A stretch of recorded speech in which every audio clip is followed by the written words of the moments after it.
How's it going, everybody? Welcome back to another stream. I'm gonna have to sneeze here in a oh man. Oh dude, I sound like one of those like dog chew toys every time I sneeze. I don't know what it is, man.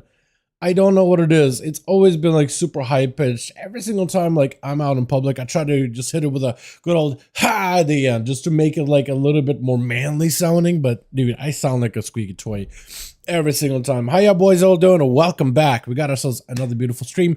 More season 4. I want to hop on the alpha. I don't know if we're getting a new build. I wanted to add that in the title, but I'm like, I just don't know when we're getting it. Either today, tomorrow. Probably not next week, because next week that's when they're going to be doing Pandaria thing. So I imagine they could just like hold back a build. I don't really know. Furkan, how you doing, my guy?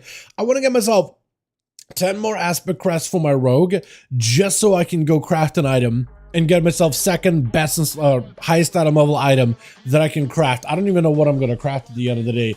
Either it's going to be I'm either going to upgrade my, what is it, a toxified item, or craft maybe like, I don't know, a neck or something. I'll see what sims the best, but dude, I'm in bad need of gear on my main. I need a new neck too, dude. I really need a new neck. Wait. No, I can't craft. I have to craft next week. Never mind. We're still gonna get the aspect crest either way, though. I still need that either way. I did my world content, got myself half a spark, and I'm getting another half spark next week. And afterwards, boys, I do want to hop on the alpha. I want to have some fun over there. I want to do some alpha stuff, alrighty? I really do. What's up, Jonathan? Do not forget the new season to buy an enchanted aspect crest when you can do another second craft. Don't do what I do and forget it's a new season and buy an enchanted aspect crest when you can't do a second craft. I was gonna get enough to buy one now, but I guess you're right. I could just like not do it. Literally just did that away 60 crests. Yeah, I guess I don't really need it now. Oh, that's exactly what I was gonna do though, Jonathan. But now you're coming in here with logic and reason, and it's like you actually make a point. Maybe I don't need to actually buy a crest now, because I was about to go craft something. For some reason I thought you could make a new craft crest craft thing once a week. Did I regret it? Yeah, I'm probably gonna end up investing mine into my weapon. That needs only a couple more points in order to be 420 some item level. I need like 4. Actually, can I upgrade it now? Can I max it now? If I'm not spending it today. Yes, I can. Now I need to max this with 2 more. So that's gonna be a couple of dungeons or maybe a couple more bosses. But I got a best assault weapon now. I got my Thorcaller's Claw. I decided to buy that insta. I need a new neck. That'll be good to craft, or if I can get it from a merge assault, that'd be great too. But yeah, this thing needs to be replaced. Apparently it's still really good single target. That extra fire damage synergizes with the sealed air and pretty well. I am legendary waiting room, dude. Yeah, just waiting. Yeah, I am glad that at least they're solving the whole legendary thing, man. That was gonna be kind of rough, honestly. I was gonna be like, whoa, hold on a second. I guess gonna screwed over with it, and it looked like you guys were for a second, right? Oh man, is there any more stuff for me to craft? I do need like a little bit more to maximize my leatherworking for the season. I need how many more?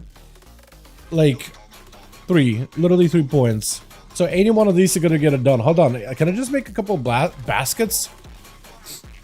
Sorry, I'm all sniffly today.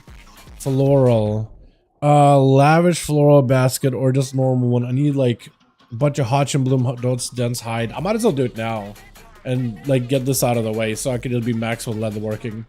I'm screwed because I upgraded weapon to 522. Wait, why are you screwed because you upgraded the weapon? You mean like you already spend the currency? Currency comes and goes, man. Currency comes and goes. That's just flight stones, really, isn't it? Or wait, hold on. Is it just flight stones that you just overspent on, or is it something else? Am I reading the room incorrectly here? Hotch and Bloom. Well, I ran a heroic last night. I did a bunch of dungeons, brought my survival 100 from 483 to 507. That is huge. With 4 pieces, jarred a weapon, anvil trinket, about the fire ring. Dude, you got stacked, man. Holy. Yo, survival is thriving right now, huh? You got stacked up. That is a huge item level jump, man. I was like about there and I'm 507. I'm pretty happy to be there. I could be a little higher. if I had a better neck. I need a mythic neck though. Like literally only mythic neck replaces this. So I need the neck from Emergency. And it's only slight upgrade at like highest item level. Slight upgrade. Just that's how good the extra fire damage is on a neck. It's wild, man. It's such a low item level though. It looks like it's such a POS item, but it's actually really good in Sims. I don't know. Look at Ducky. Honestly, man. Hell yeah, dude. That's where we're at, dude. That's what we like to see, man. Watching your homies grow stronger day by day. Hell yeah. All right, this should be max, right? I got this max, this max. Yeah, we're done. I'm gonna drop this leatherworking. I never had to do that again. I am maxed out on my enchanting and leatherworking, man. All these knowledge does nothing at this point. I don't need any more of it ever. Oh god, holy man. Let me see your neck. So it's a neck from see, you know how Blizzard my voice is cracking right now. I swear I'm getting sick. But you know how Blizzard had that anniversary event where like world bosses like Kazakh and all them are up in the open world. So Lord Kazakh was up, and he could drop this neck that adds fire damage to your auto attacks. It's consistent. Every single auto gives you fire damage. And this neck at 463 item level veteran track from season 3, it is like the best in slot weapon or best in slot neck for a lot of classes. Yeah, that thing is actually really strong. It is as good. It's only slightly behind a Murdercell max item level neck. That's how good it is. It's like 300 DPS upgrade. 300, not 3000, 300 to go for the Murdercell neck. Just because it's more stats. So this thing is, at least in single target, it's not great for AoE. Because like, it's just less stats. And auto attacks, they don't cleave. They only... I can't Blade Flurry cleave him, basically. It's only just single target damage. Blade Flurry doesn't like apply it or whatever. But it's a solid bit of damage. Let me see if I have any like boss damage from last night. Yeah, Amalgamation Chamber. I did pretty good there. It's like not amazing, but it's basically, you know, it's essentially nick of time worth of damage. You know, the little dagger that I have, nick of time, it just does a little bit of additional damage. It's essentially that. It's almost 1% of my damage. It did about 1 million on its own, just for being a neck, you know, just from my autos. So it's not like crazy, it's not wild, it's not going to be up here, it's not a signet, but like the fire damage is enough, and it procs my ring more, just because it's more consistent fire damage, which is why normally, like as a rogue, the game would be simming for me like the Grief Torch and Signet and all these other fire sources as higher damage sources for me because of the ring. But because I have the neck with constant auto attacks, it's like, oh yeah, you're constantly getting this procking. There's like no point where that shouldn't be procking. It's kind of nuts. It's kind of nuts. All right, let's do a real key. Anyone doing real keys? I want to see if anybody is out and doing real keys at the moment. Maybe I can join in. Legendary upgrade working as intended. So the Ferlath upgrade, Ferlath and Nilzara Lego upgrades are now functional. Looks like it's finally time. Yeah, it looks like they fixed them. Jake, it looks like they're fixed. Hot fix. Nilzara, which I gotta go back and get. And I honestly probably should. I should try to see if I can get a normal run for Sarkareth, or Sarkareth skip on my Evoker today, or this week at least. I hate rogue players. What do you mean you hate rogue players? What? You know what? I don't take offense to that. That's part of our culture. That's part of our class fantasy. Everybody's gonna hate you. Wait, it turns it purple? It takes it from legendary to purple? No shot, right? That's gotta be just like a UI error, right? There's no way. Imagine you go from like an orange item to just like, hey, it's just a purple. I don't worry about it. It's just a purple. Don't worry about it. I do gotta go and get it though. And I gotta do the entire quest line and everything. Does this guy have it? Yeah, he could upgrade his now. I just out here camping waiting to upgrade it. I'm in a normal raid. Dal got 4 trinkets, 2 rings, and 10 daggers. Yo, wait, what? 10 daggers? What raid you do when he got 10 daggers? What do you mean? What the hell did you grab with you, Batman? Who the hell is gonna? What are you gonna do with those daggers? Throw them like batarangs? Like what the hell is that gonna be all about? 4 trinkets, so you grabbed them all. Rings. Master looter? Hello? Or did you just do like personal loot or rolls? Only rogue in a run? How'd you get 10 daggers in a run? What is that? I think if he could put all his daggers together and like tape them, he could probably make a sword out of it, right? Jesus, I got silenced in mob, by the way. So Yushi doing me a solid, helping me get in groups. What'd you do to get silenced? Okay, hold on a second. What'd you do? What's up, Sally? How you doing, my man? All right, let's actually get in a real key. It looks like nobody in guild is doing any. What key do I have? Right, Ultimate 11. I want to see if I can get into a 10, man. Azure Vault, is that doable on a 10? I don't know if my score will be enough, but I'm gonna try signing up for a couple of 10s. I don't know if I'll be able to get in, but we'll try, right? Bracket height 9, that could be an option. Bracket height hollow 11, I don't know if I'll be able to get into an 11. I'm gonna try signing up for a couple of 10s. See if anything bites, because I like to get a 10 done. And I got a Ruby 10 this week. Notharis 10. Are we about to do Notharis 10? I've done so many Notharises, man. One too many. Another Azure Vault. The Vault 9. I'll do a 9 too. I'm not like picky. I should probably get my 8s out of the way at the very least, right? Build up a little bit of score and then bring them all to a 10. Maybe that's what I should do, man. Let's do that, because there'll be a lot more keys open that way. Oldemon 8. Notharis this week 8. Let's try an Oldemon, dude. Oldemon might actually be kind of like easier on fortified. That key's it took me for 10 health. Okay. Alright, rogue things. Okay. Blood pressure going up immediately. Hey Dal, did you see the new cinematic? I did. You guys want to watch it together? Have you guys seen it? Man, should we watch it? It's not like you gave a lot. Did you see my vault, by the way? I did not know. What'd you get? Did you post it somewhere? I ended up working on a project, dude. I was gonna not do anything, but I ended up working on a real project last night. Oh wait, I see your vault now. Yeah. You got the branch, right? Hold on, let me look at that thing. You got a bunch of tier. I shouldn't even be telling you this, but Blood DK is this true? Do they go 2 and 2 for your sets? Is this real? 2 and 2. Is that actually the best combo? Branches seems good. 200,000 additional Shadow Flame damage split between enemies. That seems really good. Yeah. Wow. Damn. That seems really, really good. Alright, we got a whole team. 2 and 2 wearing it. That's so weird. How many other classes do 2 and 2, man?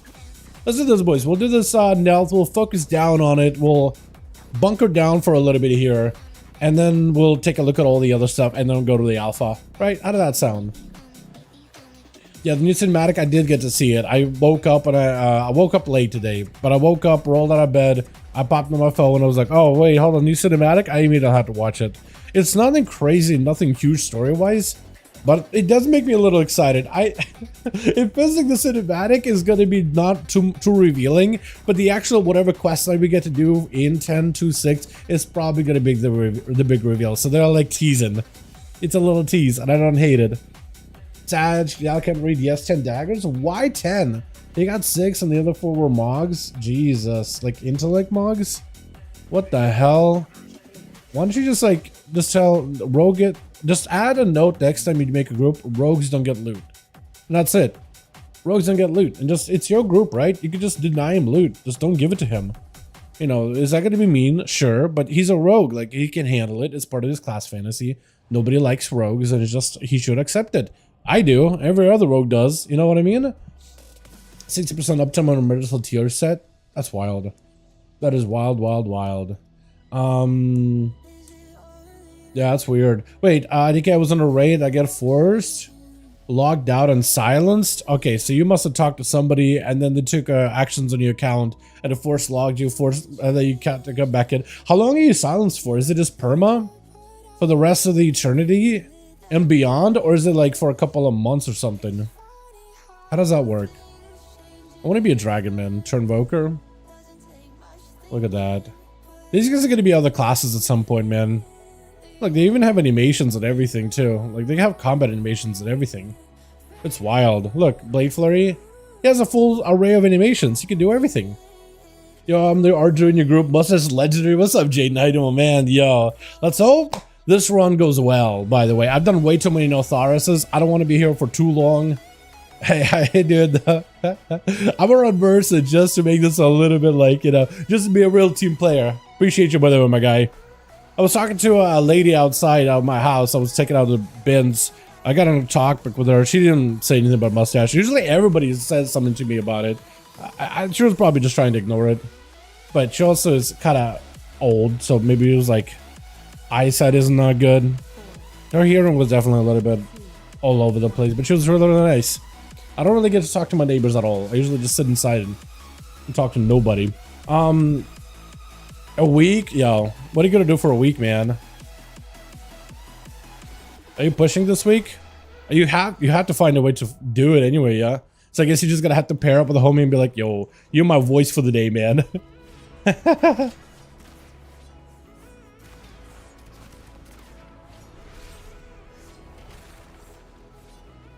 Where's she at? There we go. How's the big lady at? I did wrong ability, but it's okay. Look at that evoker. Full array of animations, man. Full array. What is that, AUG? That is an AUG. I've been noticing so many more AUGs, man. Like, Dev is actually really, really good. You would think more people would be picking up Dev, but AUG is still, like, really highly valued. It makes the tank super tanky. It gives you a little bit more damage. It's just, like, it's a good group utility in general. But, like, it's kind of disgusting how good it is. Oh, God. Yeah. Bolstering is going to be pain. Oh, yeah, this guy's. I hope they, you better dodge it, dude. Volcanic Guard is going to hurt, even as a tank. Holy. I also noticed Paladins, man. I don't know what it is. It's just maybe they're super squish or what. But they just don't feel as survivable, man. Like, Paladins are good as a class, but it's like, in comparison to other class specs, it just is all over the place. Is it just me? Or is it just the Paladins I know, maybe? Not a dig at Paladins or anything, it's just, I noticed prop Pallies, like friends of mine, like, saying, it's been a little rough at times. Like, notably rough. Like, to the point where everybody, whenever they want to tank for a group, they usually just Vegas Demon Hunter, or even like, alright, a Blood DK will do, because at least they can just keep themselves alive. Maybe that's what it comes down to. It's just how survivable they are super bad right now. Yeah. Okay. Well, at least I didn't want to be slandering my Paladin homies, but I did hear my friends talk about it. I just wanted to double check with you boys. If I'm the only one that's been hearing this. Hell, I mean, like, amongst my friend group, everybody knew who WoW Grandma was, but you guys had no idea. So, you know what I mean? Makes me double check, like, is it just me in a bubble or what?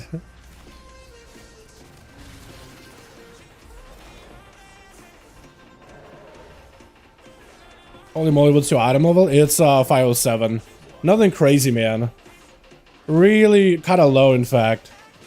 There's a lot of players out there that are like in the 510s, 516s item level, on their way to 520. I'm a little behind, dude. I've been a little baby.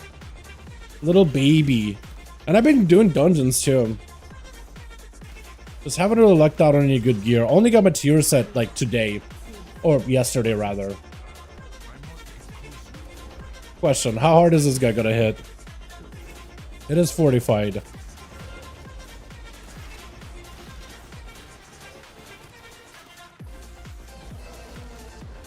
I really want to use my trinket on him, just because I feel like we're going to be here for 3 minutes. But trying to find a good time to do it is not easy. Not easy. I'm going to do it now. Hopefully he doesn't turn his trunk towards me.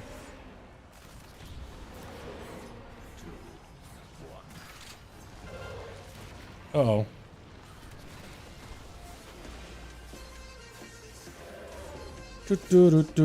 Charge already? Holy, you just barely lived that. I'm putting myself in the corner. That's probably not the place I want to be in. Yeah, I did not feel comfortable there at all.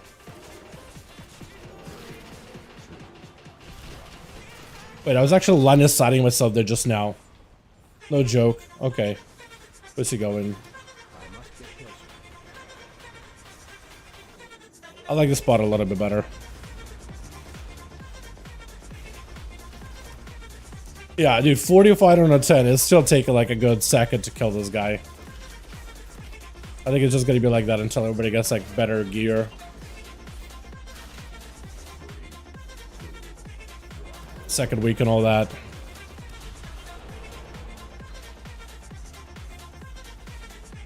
Really short charge. Warrior is making sure to stay a good distance back. Uh-oh. Evoker might die. Ugh. Yeah, he was on fire. I kind of spawned under him as he started casting. So what can you do? I'm gonna try to see if I can get him to charge my way. Hopefully he does. Or just dies. That'll work to him. Yeah, that'll work to him. Yeah. We were there for so long. I got about a minute on my, what is it? The boon trinket. How many bronze stuff can you get on the vendor this week? One this week. Because every item that you buy that's a real item costs 2 bullion. Cosmetics will cost 1, the mount will cost 3. But you'll keep earning them every single week. So buy all your best and solid gear, and if you want to buy some cosmetics, you can buy some cosmetics. Or if you want to play on a character that you don't want to play this season, just get like an LFR raid, couple of bullions, and buy cosmetics on that character, man. Far chain? Okay. I'm afraid, man. This guy better be running. Better get like aggro without getting touched too much. Because he's got Evoker's so dead. Oh yeah, Evoker's so dead. These hunters are gonna hurt, by the way. If they leap. Oh, that chain. Okay, that's the far chain that he meant. I guess I'll do the chain. Or Evoker trying to. Nice.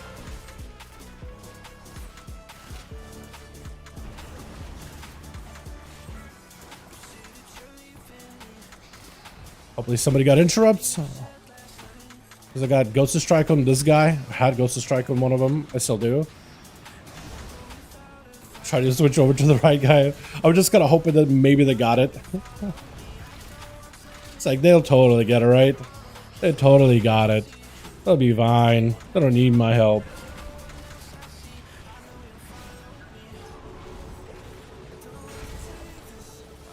Oh yeah, I kind of want to be... What do I want to be on here? Because this is bolstering. What's scary here? The big guy isn't that scary, right?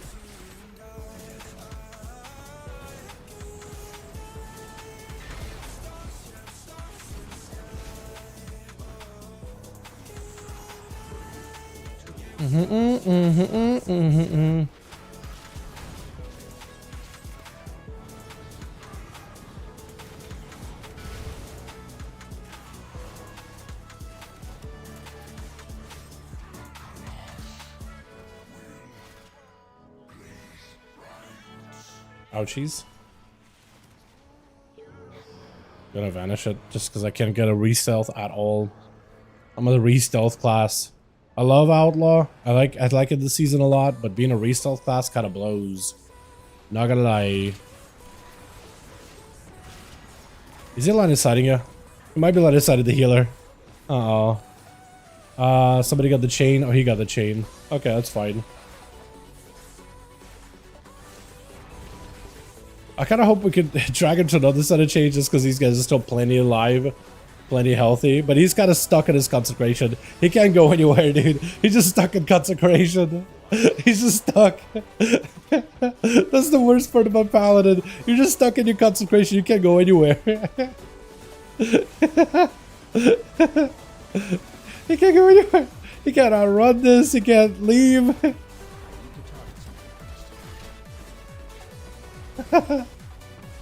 Oh, frenzy? Oh, my man. I probably should be shiving stuff, shouldn't I? I feel like I should be.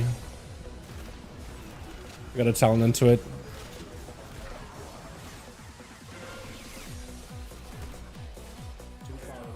I'm trying to stun whenever I can. My Woku is a good at boss, but your damage in AoE single target is on another level. Mine? I don't know, man. Mine feels a little low, to be honest. Like, I've seen some other Outlaw Rogue parses, and they're doing numbers, dude. They're cranking. Like, if you think my damage is high, you should see some of these other guys. Trust. They're monsters, man. All I got is evasion. I can just live stuff.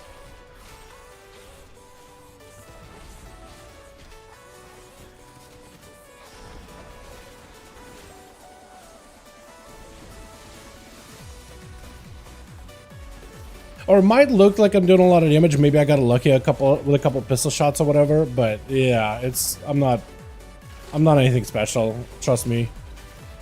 Drop a trinket. I know everything's dying, but like still, where else am I gonna get the new value? We're not gonna fighting anything in AoE in a good bit. I'm gonna stun ya. You're getting a bit too rambunctious. Stop throwing them bones. Bone toss it my way. Yeah, let me evasion that. Damn, dude. Hi today, another full clear on LFR, normal heroic. Abra still got a 4 set. The scam, man. The is the scam. I'm sorry to hear that, Andre. I am so sorry, man. Yeah, it'd be like that. Sometimes the game be skamaz. Skamaz, is that a word people use anymore? Jesus. I said the word skamaz, I was like, oh god, that even sounds dated when I say it out loud. Lord. What the hell? Oh, what's a skamaz? Don't worry about it. It's just gonna be in the history textbooks when you're older. What was it, Creparian war? Was that a Creparians thing? Skamaz? I know it's a Hearthstone thing.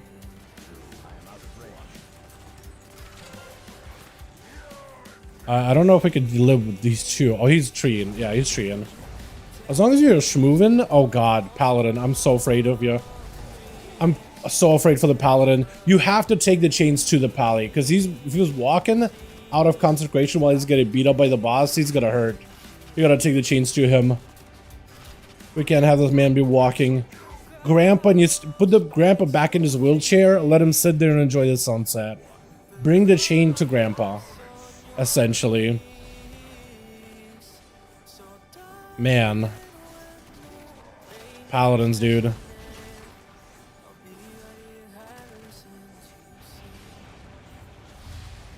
Like, he's doing well. Like, Paladins can do okay. In fact, they could do well.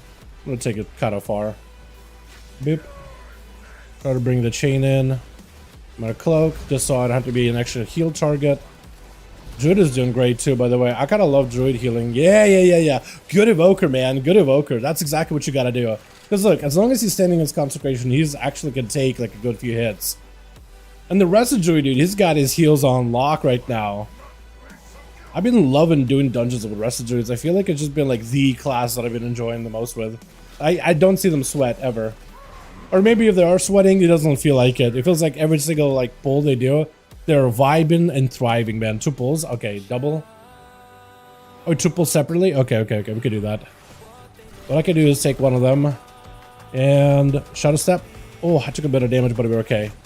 We put Chi Death and cooldown just to get use out of it, that's all. We're gonna blind that.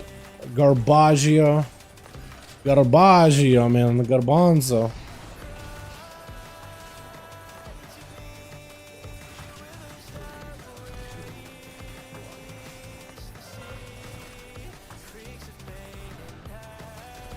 And I'm holding my boon for the next pack. Does sound like a crypt thing? Yeah, it's been so long. I know it was a Hearthstone thing way back in the day.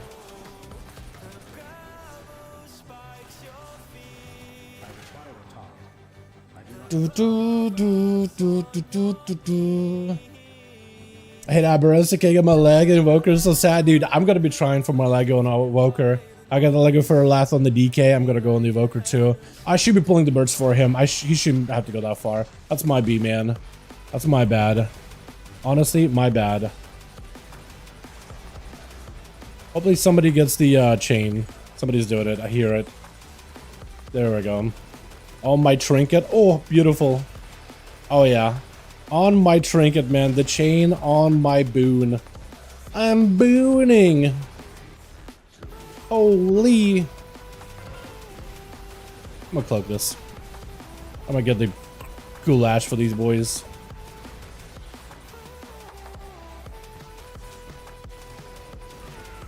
I feel like I should be stunning these guys more, though. Yeah, should have ran Shiv. Let's stun him. Just a little. Oh, he got the goulash. Okay.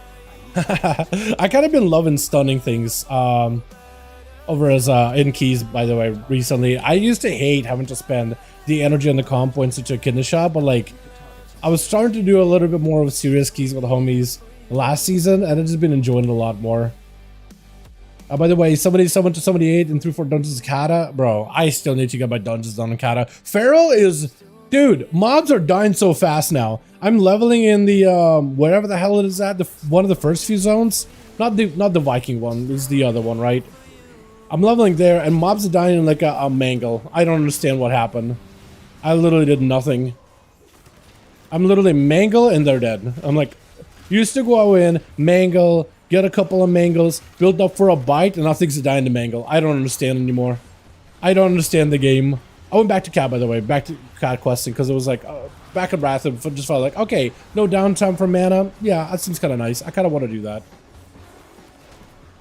And now things are just dying to mangle. I don't understand it. But also, did you see how broken Kata launch has been so far? Like, people are getting from level like 12 to 63 in a single battleground. You can't leave dungeons anymore. At the end of a dungeon, like the button just doesn't work. You have to run a script to leave a dungeon, like a random dungeon. There's like other stuff that's broken. Apparently, it's the wildest thing I've ever seen. Like what happened? You know, I just don't understand. Okay, bone splitters. I gotta stop them from doing no thing. If I get stuns on any one of them, these are the guys you want to get stuns on. But yeah, man, it has just been craziness. I don't understand what happened either. What a pop evasion. Blind them on their cast, I think it was. Which I won't say no to. Fear, I like that. Everybody's trying to use disruptions. Whatever we can. Otherwise, it's for 10k. Wait, bear durability? Should I level as a bear then? I was just playing cat. Is that the way that goes? Level as a bear now? Oh, speaking about pulverize. Demolish. You made me think of the ability to demolish, because pulverize, demolish is kind of synonymous, more or less. I need to play around with the warrior hero specs. Bear from pulverize? Really? Okay. Dallas, an outlaw main, how do you feel about War Within changing the spec not to play around stealth? I'd be cool with it. I mean, I like the whole between the eyes combos, right?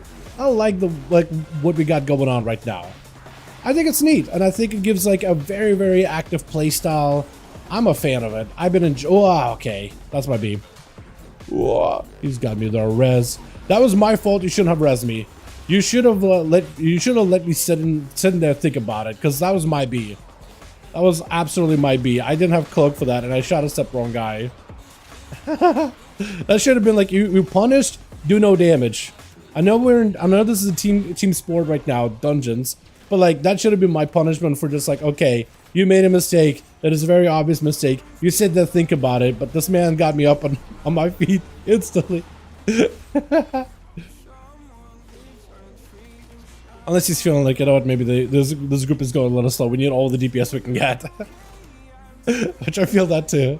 I think we're doing fine though. I'm not 100% anymore with timers of dungeons, at least with Dragonflight ones. I don't know, like we had 10 minutes left in a Ruby last night. I was like, oh, there's no shot we're making it.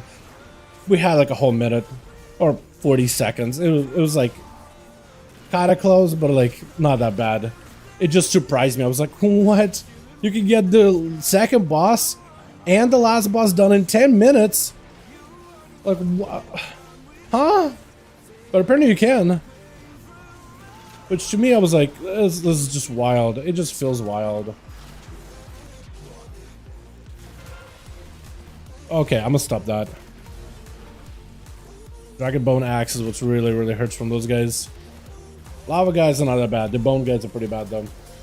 Out of stealth, I feel the possibility given rogue is one of the classes not revealed. Yeah, maybe we'll see, right? It all depends on some of the hero specs and the changes. But like, if the changes to be less stealth reliant, less vanish and dance reliant, I don't think that'd be bad for Outlaw either. I like the playstyle. I hope it stays, but I do hope there's like choices. That's the best that I'd want, right?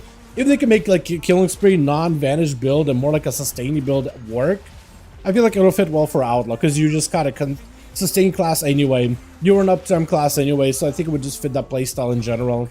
Yeah, I'd be cool with it.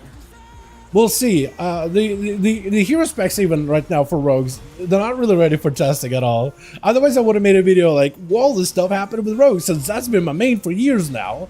I haven't talked about them in any detail whatsoever, just because they're not really functional, man. I mean, you can play one. I finally got a weapon for Outlaw because you start out with double dagger, so you know you can't even dispatch. But and it kind of works. Just the hero talent right now, the hero spec, the what's it called, the Fade something, I don't remember. That one just, it doesn't work. Like the main button for Feint, generating calm points, you can't consistently proc it. You just gotta RNG. You have to proc it from your autos right now, so like the main component of it just isn't functional at the moment. Really wish I used my AoE trinket on something else. I'm gonna have to use it on the boss here. I better use it early. Although I don't have a vanish, which kind of blows. I have cloak, which I guess is okay, but like, ugh. Maybe I could work towards a vanish and just send it. That's probably, I still lost it. 10 seconds? Oh, okay.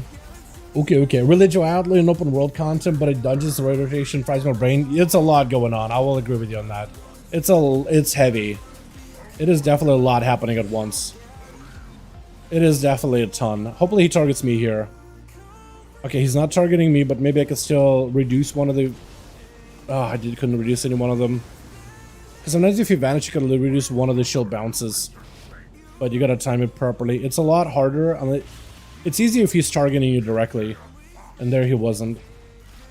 I agree with you though. It is a lot going on. Like debuffs and buffs and between the eyes combos and like watching out for vanish and resets. It is a lot going on. I personally love it.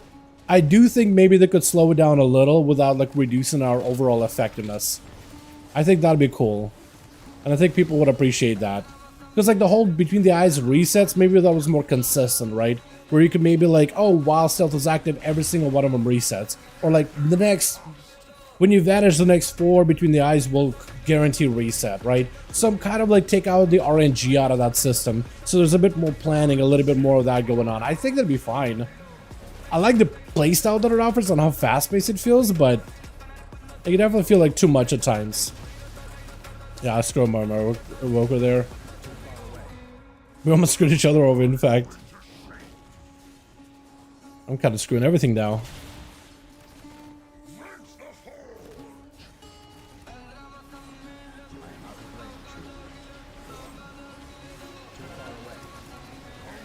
I probably should have held my vanish. Because they could probably cheese the... No mind, he's dead. That works. Also use the Goulash, it gives you big movement speed. Need 6 more crusts for 535. Let's go. Get it, my guy.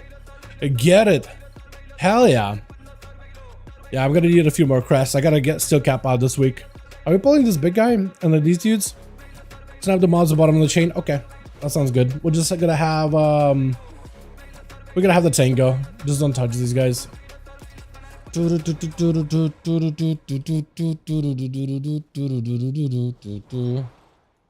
How's Assassination doing in War Within? I haven't really got to play it. Not gonna lie, I haven't actually got to try it out so far. They're still evading, so we're just gonna watch out for the wardens. We really want to do them here. I feel like this is like a bad spot to be in. Oh, over here.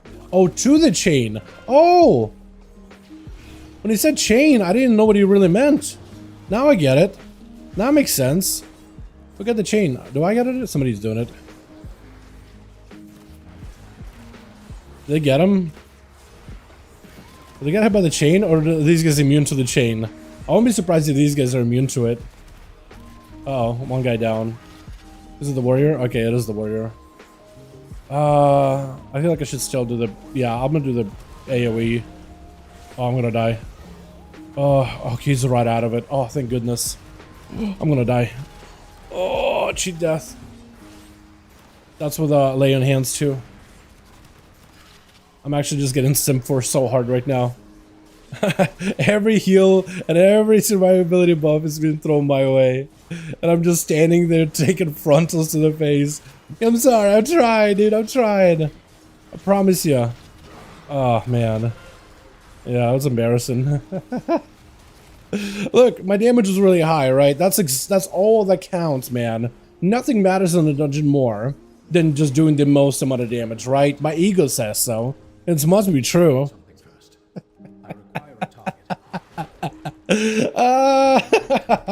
What are some of the good beginner specs? Oh, Beastmaster Hunter, easy. Frost Death Knight I think is a fantastic one. Demon Hunter used to be an easy one. I'd say that one is a little bit more challenging, but it's fun if you want to play it super casually. There's a no movement build. If you're not really super like into big endgame progression or really care that much about it, Beastmaster Hunter is really good right now though. They're very solid. They're pretty strong. The gearing them is pretty easy. Rotation isn't all that bad.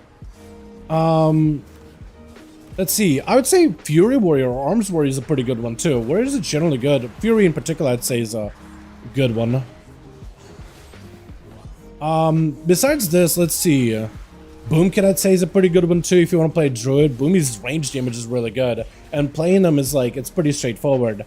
Gearing them is a little bit more heavy, I'd say, than some of the other classes, but like they're still pretty good. Like once you get going and once you do eclipse stuff and start playing around your eclipses and your dots and maintaining those things, I think it's a generally pretty good one to get into.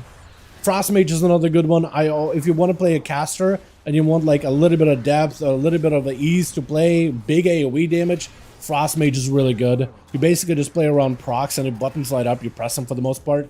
Very similar like mindset to a Frosty DK.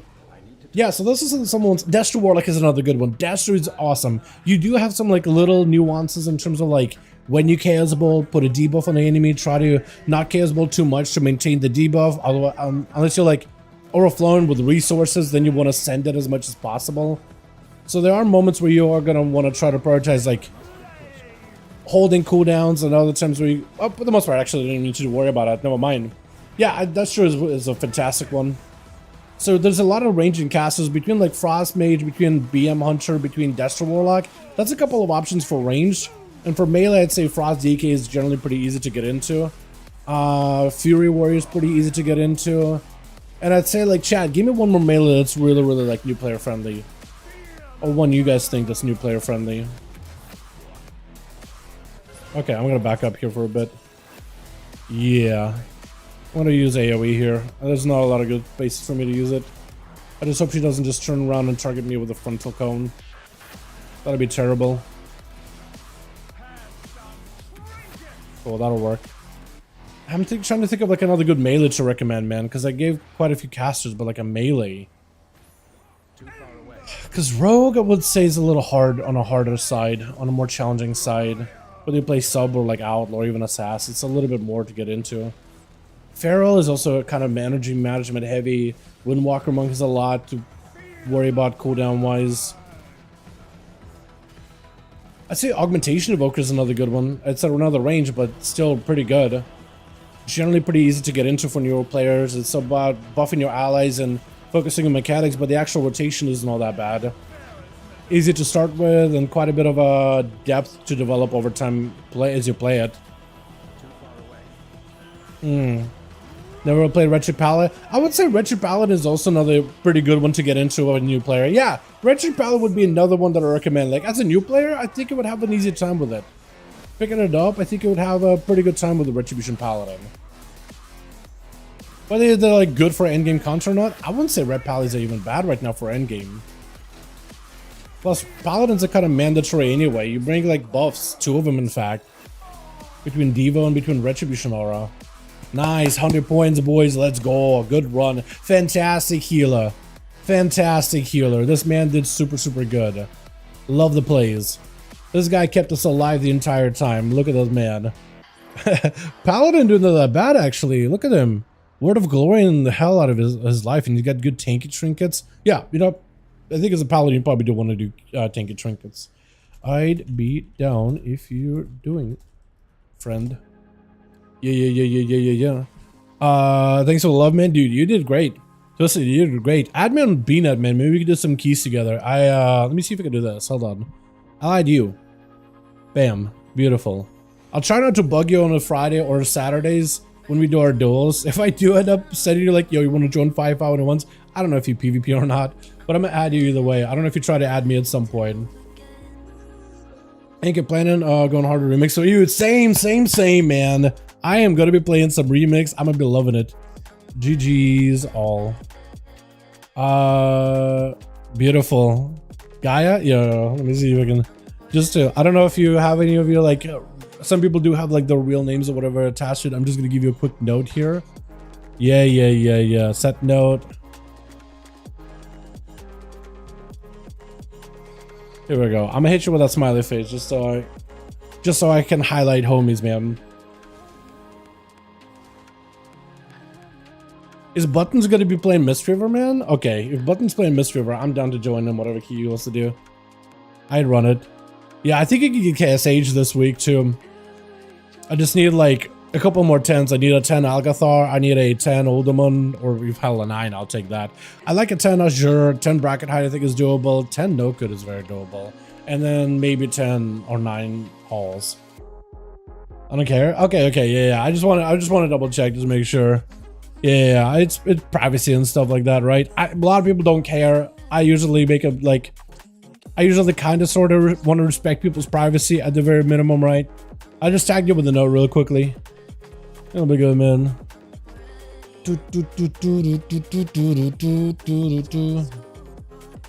Wait, button saying invite? Hold on. Wait, hold on. What? Wait, what key we doing? Who lead? I don't want to lead, dude. I just want to join a key or whatever. You know what I mean? No play Richard Pally, you won't get any invites. Don't lie down there. Giga bad, not even try. Are they really that bad? Hold on. Are paladins really that bad?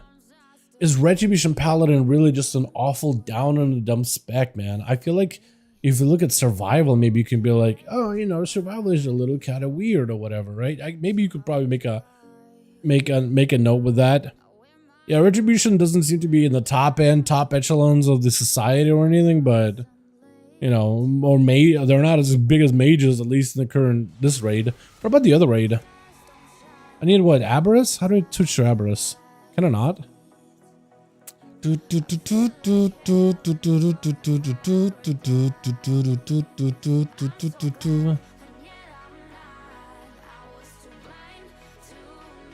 Yeah, they have Aberrus, they have what's it? Vault. How are they at the end of Emergicell? Because we're pretty good towards the end of Emergicell. I know we're not in Awaken yet, but like 10-5. Can I look at Pally? Okay. This is like Paladin at their peak of gear, right? How well is Paladin doing at the apex of their gear? When they're fully geared out, they're ready to go, they're doing the content, they're doing the challenging stuff, they're doing the highest of the highest of the highest endgame content. 95th percentile. Pretty good. Towards the end of Emergicell, Sub-Rogue was at the top, but pretty close behind on Holy Frost DK and Retribution Paladin, with the Out-Rogue trailing behind, and from there it starts skewing down, and it doesn't really get pretty bad until AUG, but AUG is a buff class, so I don't think they were getting tracked super well that season. Or maybe it was after like the bunch of nerfs that got them, so AUG is still really good.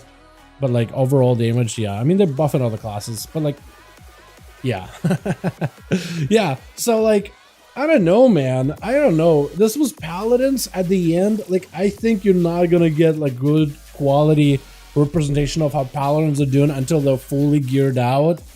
But like, yeah, Paladins were pretty good last season. And they didn't get nerfed this season. The only thing that's different is the environment, and everybody gets to scale with gear. Paladins, I think, are going to be fine as a DPS spec. They're not down in the dumps. That's survival at the moment, right? Literally nothing is... survival is pretty bad in single target. That's like the only thing they're really good for, at least within Dragonflight so far. Yeah, they can do some AoE here and there, but it's like only during cooldowns. But like, that was the niche all expansion, is high amount of single target damage. Taken to 32 axe out for a spin. Go for it, man. Go for it. 1700 rating, 505 out of mobile, and today I stood in queue for 5 hours and I haven't done one key. Okay, your experience of how you play Paladin doesn't always translate to like everybody is experiencing the same thing, right? You know what I mean? Like, that's what people fall into pretty easily. They know if Warlocks are good this season and would expect for them more over then. As for this season, so far playing with Warlocks, we have a Warlock in our group, Morse. He's done pretty well on that class. He's usually in the top single target DPS, but he could also go for a single AoE build as well. Wait, can you get that bear as a mount, as a pet? Yo, dude, that hunter, that survival hunter got a cool pet and a cool mog. Yo, that looks good. Wait, that actually looks really, really good. I kind of want to steal it now. Chat. I might actually want to steal it. Hold on, that actually looks really good. I'm not even joking. I'm gonna go yoink that. I'm gonna take a screenshot of all these items and try to see if I can do it for my hunter. That looks good. How do you get the green bear with armor? I want that as a pet now. How do you do those? Because he was running around in survival with one of those things. That looks great. Anyway, Warlocks, so far from like playing with a guildie, he seems to be doing pretty good. So far, I don't think Warlocks are in a terrible spot, I don't think. I don't know if they're meta, but I don't think they're in a bad spot. Like everybody's still gearing, so it's hard to tell, but early on, they seem pretty good. All right, the Zolomon bear, is that what it is? I need to go get it then. That looks awesome. I wanted like a cool pet to run around with. I don't even care what it does, it just looks cool. It's a big old armor bear. How badass does it look? Anyway, as for War Within, it's still alpha, so like, take my words with a grain of salt. But Warlocks are looking really good. Now, I haven't had like a full in-depth experience with them so far. I've only got alpha this week, or last week rather, with the last build reset. So I wish I had like a lot more time spent on them, just like raw time spent on the Warlock. And we haven't seen them in dungeons like endgame, Mythic Plus, raids, what the gear is going to change for them or anything like that, or the final changes, right? For the most part, they didn't change too much. They're going to be going through some changes, Dastro and Demon in particular, as they're taking away some throughput from class tree into the spec tree. But Affliction, if that's anything to go by, and how much more dot damage they injected into the talent tree, but also burst and just a variety of gameplay to put in with some capstone changes too, it's good. But also the hero specs. Okay, so Affliction, right? Big Malefic Rapture focus in the War Within. Some people like it, some people hate it. But it does give them like that consistency. They make a Malefic Rapture their AoE button. They're really trying to juice it so it's useful everywhere. See, there's mostly going to be a payload to get corruptions all over the place. But you can modify your dots with a variety of ways. You can even modify corruption to do more damage and heal you, or to be a perma dot and do more damage but not as much as the other one.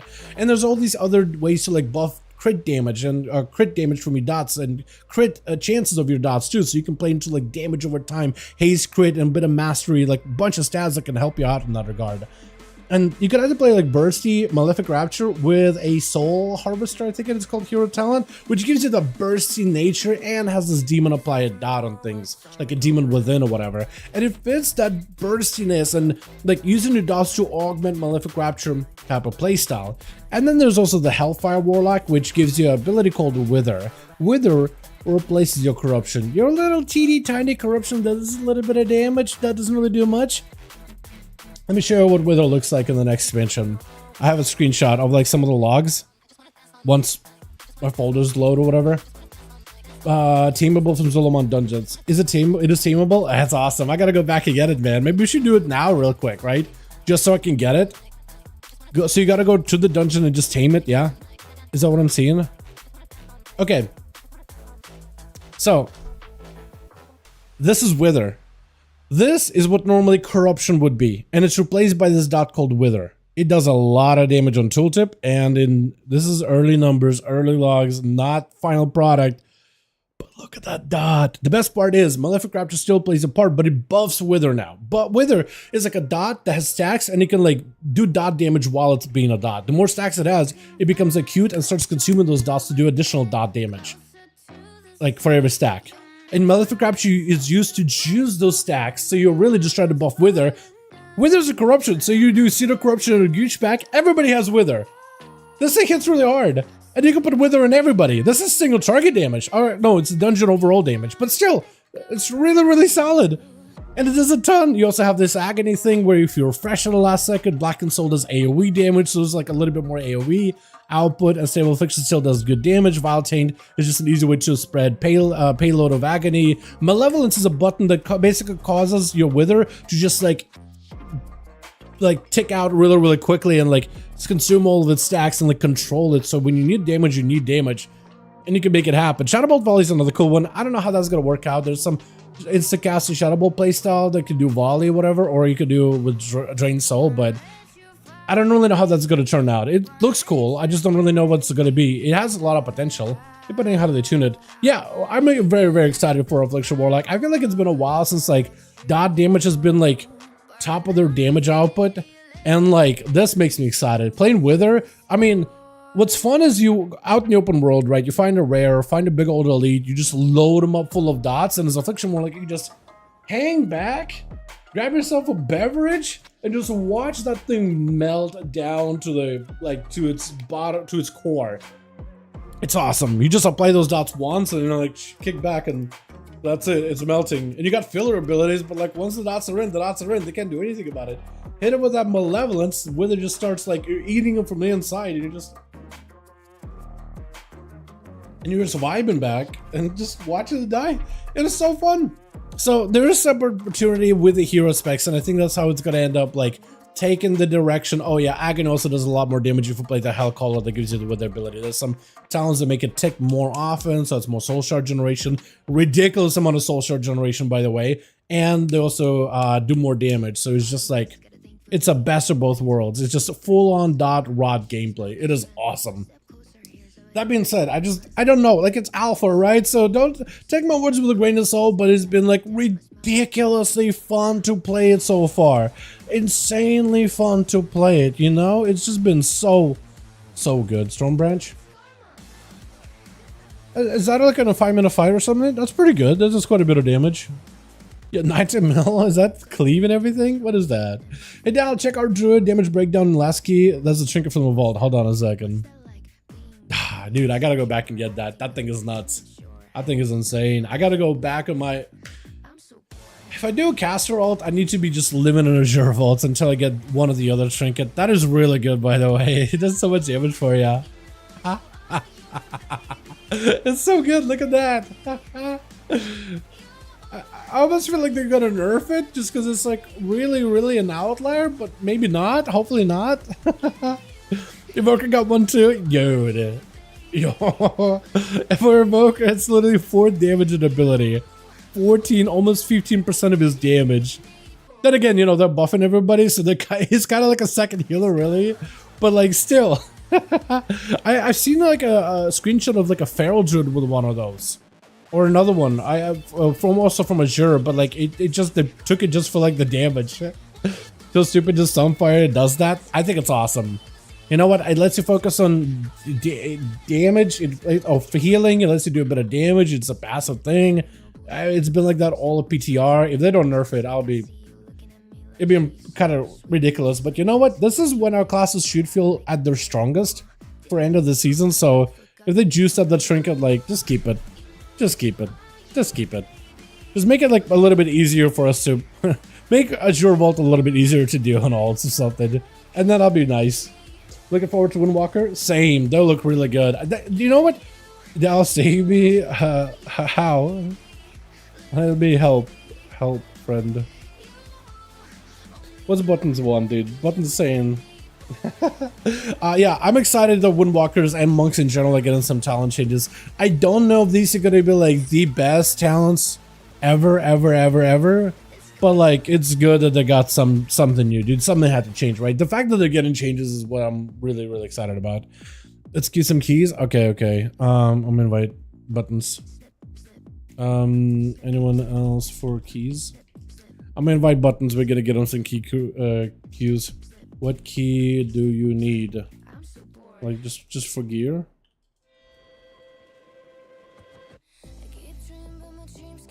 Does he need an 8? Aspect Crest. I could do 1. Okay. Or 2. We'll get Isaac. So we got a Voker. We got a Monk. Make this neck before raid. Okay. We got a Q for an 8 or something. He needs Crest. We gotta get an 8 done. Halls of Infusion maybe? No, it needs a healer Q or something. So we'll try look at it before like 8, 10 maybe. I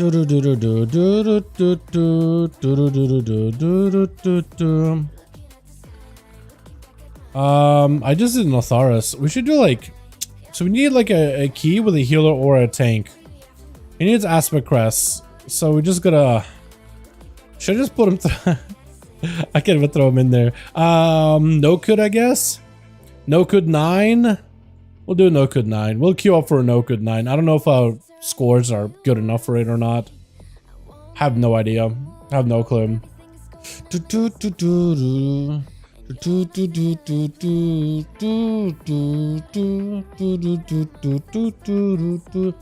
want to evolve both trinkets on my droid. Yeah, man, it's gonna be that farm. It's gonna be that.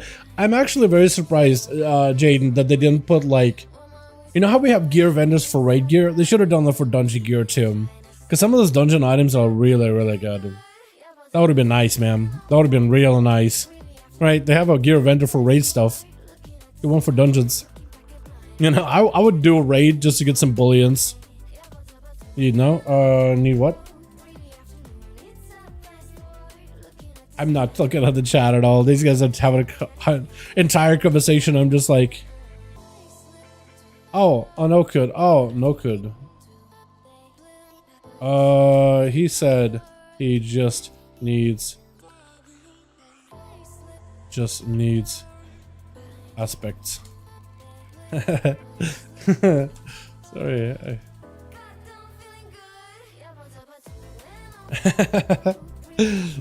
Axe is doing so much. Yeah, depending on the class, is doing a lot. Yeah, for later in the tier at least. Yeah, it'd be really, very nice.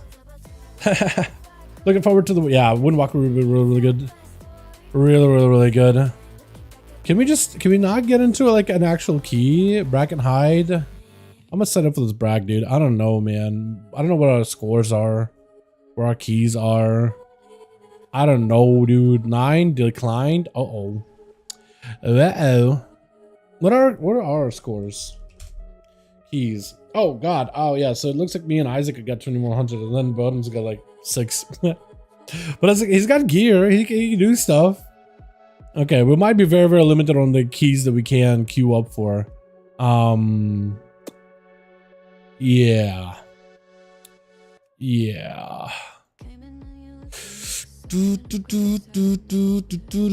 I'll keep looking for a bit. We'll try to see if we can get like a decent one. I mean, we could drop it to like 7 because he did say he just needs aspects, but like getting an 8 out of the way for the week would be nice in general. What item level is that? Mustache are looking good. Oh, I don't even know. What item level would you place on it? You know, I'm still trying to like, I don't know, like 500, 506 at least. I'd say 506. It's not 522. That's pretty good. It's pretty good. Champion track. It does its job. It sits on my upper lip and doesn't go anywhere, and holds shape once in a while, so can't get mad at it, you know. It is nice though. Trying like just getting mustache wax on it, and just it's out of my face at all. I don't even feel it half the time.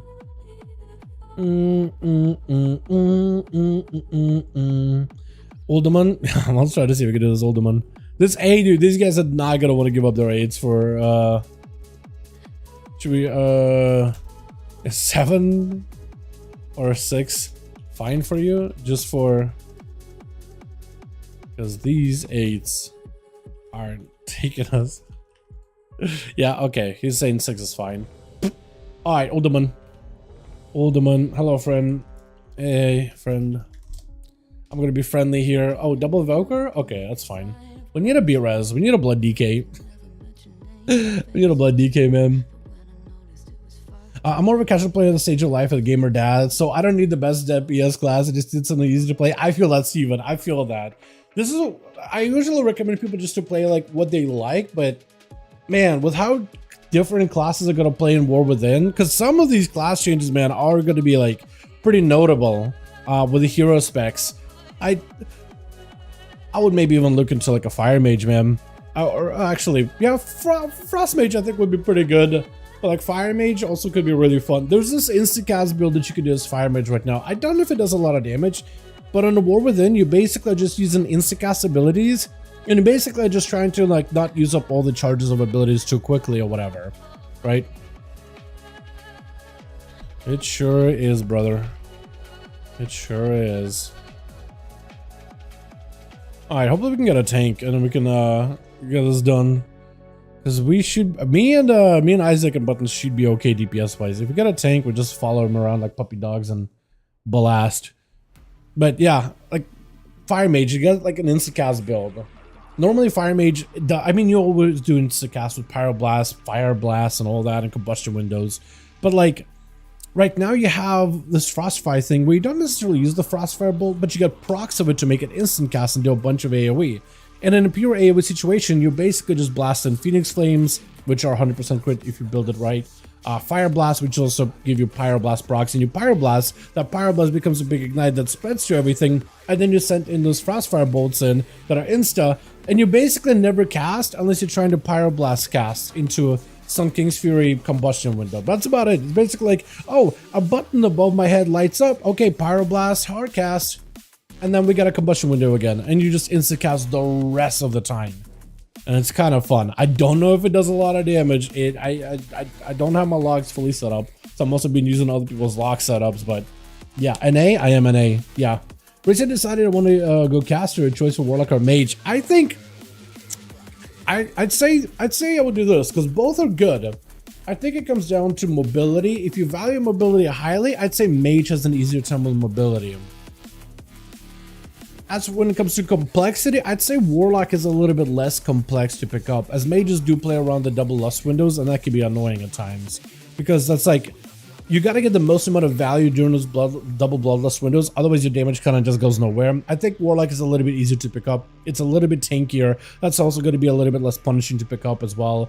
You got Affliction, which is huge on instant cast and mobility. You got Destruction, which can do 2 target cleave and pretty easy to pick up. Demonology, which is all about timing and pets and trying to maximize the number of pets you have, which is mostly like ramping and trying to ramp up as many pets as possible for a big tyrant window.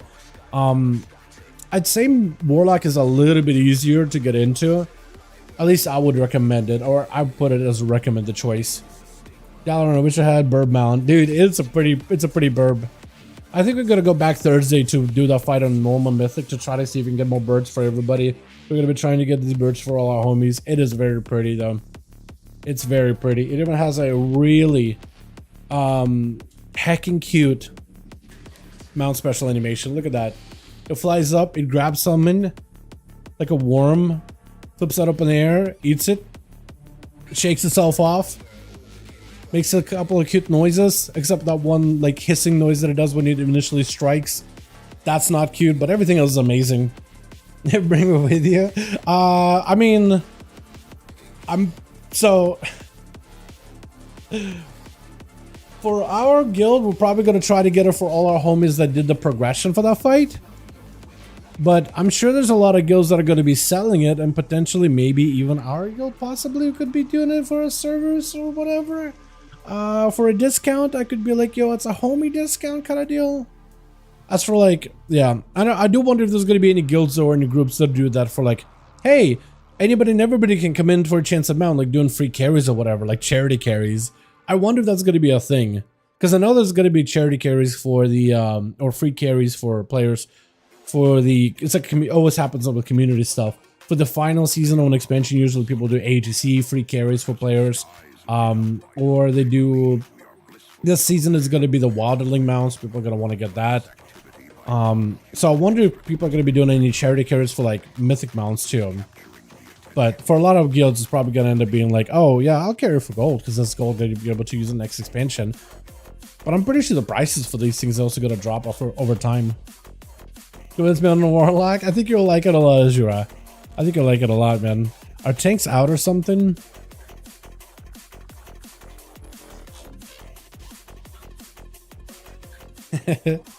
I'm being dumb right now. Do we have anybody that wants to tank? Dodds? No, he doesn't tank. Paline? I don't know if he tanks at all. Ruckus? I don't know who that is. Yeah, I have no idea.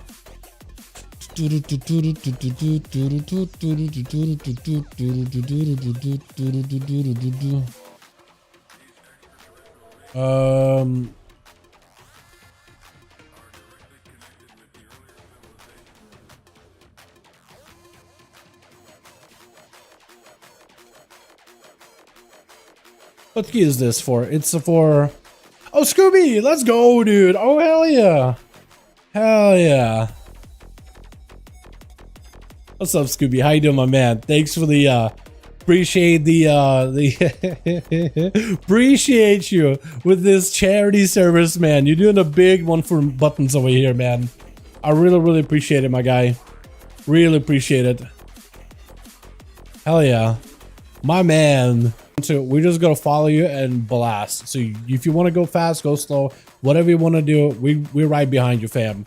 I got the CC on lockdown. Do I need to de-enrage anything? I should probably pick up a de-enrage, shouldn't I? I feel like I should. Let me do that. We pick up a suit just in case. I don't know what you suit here or whatnot. I have no idea. Buttons. Is he just good at Windwalker, I guess? Yeah. He got a weapon? He got a weapon. He got a weapon. Yeah, these things gotta go though. This one, the bird mount druid form. Oh, dude, yeah. So when you get the mount unlocked on any character, you get the druid form account wide, and you also get the taming thing account wide. So if I wanted to go my hunter to tame it, yeah, I'm sure it's gonna be. I'm sure players are gonna find like a way to have an easier time with it, man. You know, with the whole what's it? I'm sure they're gonna find a way to have an easier time with the like somebody's gonna find a trick to do that fight like in the next expansion War Within on Mythic, like probably like a 5-man group or maybe like a 10-man group. So I'm sure people are gonna be farming it after. It is pretty neat though.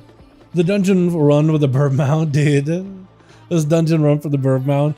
Oh, actually I do wonder if the bird would eventually be, is that something you could ever, so we were talking with Chad a while ago, dungeons for like Dawn of the Infinite final boss, you know how you can drop a Corsair mount? That Corsair mount can become like any mount. I wonder if you can become the bird at some point. I'm sure they have like a list of mounts that Corsair can become. I'm pretty sure Mythic raid mounts, at least for this expansion for now, are probably not on the list, but because it's not a dragon form or a dragon customization, it's its own mount. So I wonder if that could ever be added to the list or whatever. Maybe in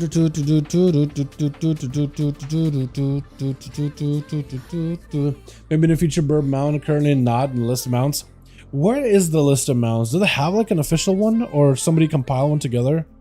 Because last time I looked, which was a while ago, there wasn't a list. It was just like, I guess I need dungeon mount, but I don't know if that was like guaranteed or whatever. I have no idea. Oh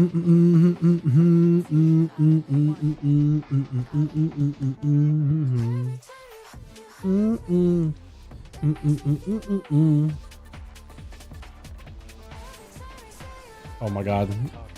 The rats and little critters at the beginning of a dungeon. There goes my tricks of trade.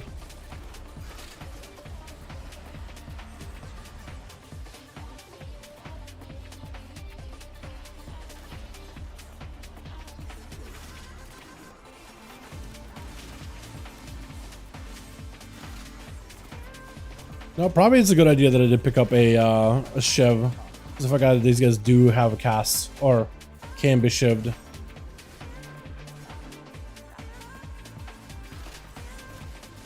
Some of them at least. Oh, do you have a bell for that? We may not. I don't think it matters. They got knockups for days though. They got knockups for days. That is hilarious. Double evoker. It's not even fair, man. These mobs are literally just gonna go flying. There's no DR in it or anything. That's so good.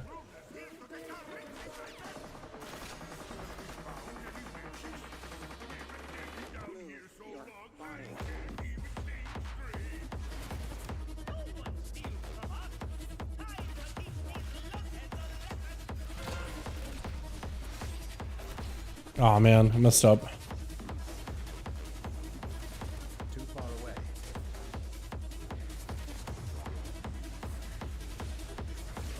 Uh-oh. Uh-oh. Oh. Owie. Okay. Was that like a range thing that killed me at the end? Because I did get cheat death and then it's like melee. Do they have that long of a melee range? I guess they do. Huh.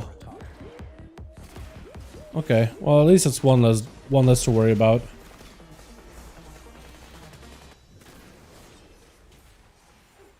Music?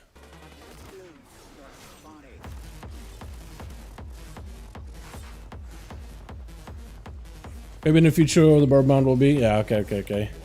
I certainly should see the full list though. And after this dungeon chat, I promise you we're gonna do some alpha stuff. I want to play a little bit of alpha.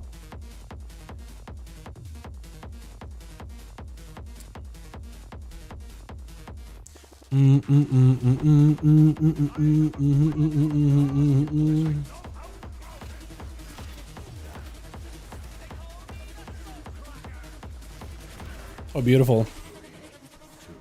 Oh, I actually stood pretty close to that wild cleave. I didn't even think about it.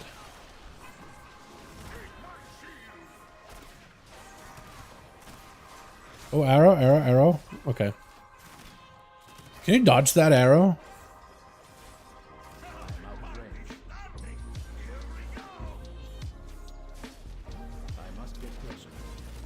This would be the worst time to boon.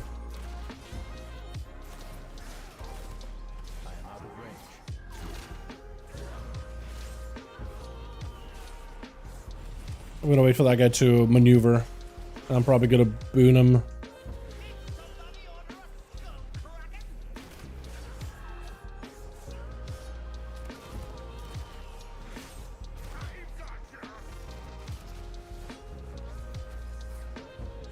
Oh, am I gonna hit? Okay, I didn't get a hit. The arrow, I just don't know how wide the arrow hit is at all. I just have no idea. I was a little worried there. Hey Dal, what's up? Alex, hey my man, what do you think about Rogues and War Within? We haven't got a lot of significant changes, man. We don't have the hero specs to play with yet. So I don't have a lot of like thoughts developed on Rogue so far, man. I mean, we're pretty fun still. Like everything that we've had in Dragonflight, we retain in War Within for now, like talent-wise or whatever. But we haven't had any like specific rogue changes yet, man. A lot of our, even one hero spec that we have access to doesn't really work fully. So I can't really, I feel like if I comment to, right now to comment on rogues would be commenting a little early. But like, you just gotta give them a little bit of time, right? They're taking care of specs at one spec at a time. Hell, even shamans don't even have all the hero specs yet. So we just gotta waiting. Because they've done some stuff on mages, they've done some warlocky stuff, so they are working on things, just haven't worked on rogues yet. But I'm excited, man. So far, with what I've seen from some of the hero specs, which I've been taking a little bit of a closer look at. Took a look at Death Knights with the chat. We took a look at, I took a look at Demon Hunters recently in my free time. Gonna be taking a look at more of them tonight. I want to look at Hunters, Paladins, maybe try out this Giga AoE build that Atho is putting me on. Try to see if it works well, because I haven't really had too much experience with it so far. I want to check out Hunter, Druids, I want to check out all of them, man. But a lot of them do offer, like, some are passive, but others offer quite a bit of, like, additional gameplay, and I really like it. So it makes me excited overall, like, at the potential abilities we could be getting. So overall, I'm excited about rogues, man. I'm excited. We haven't seen anything rogue specific yet, but I'm just excited either way.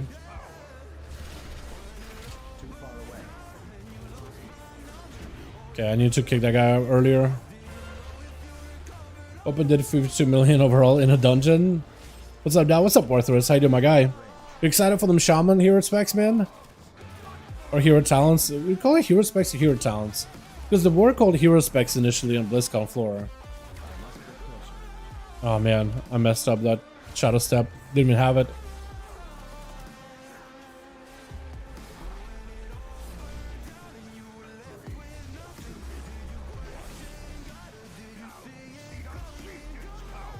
Let's stun that guy just so he doesn't keep casting in our faces.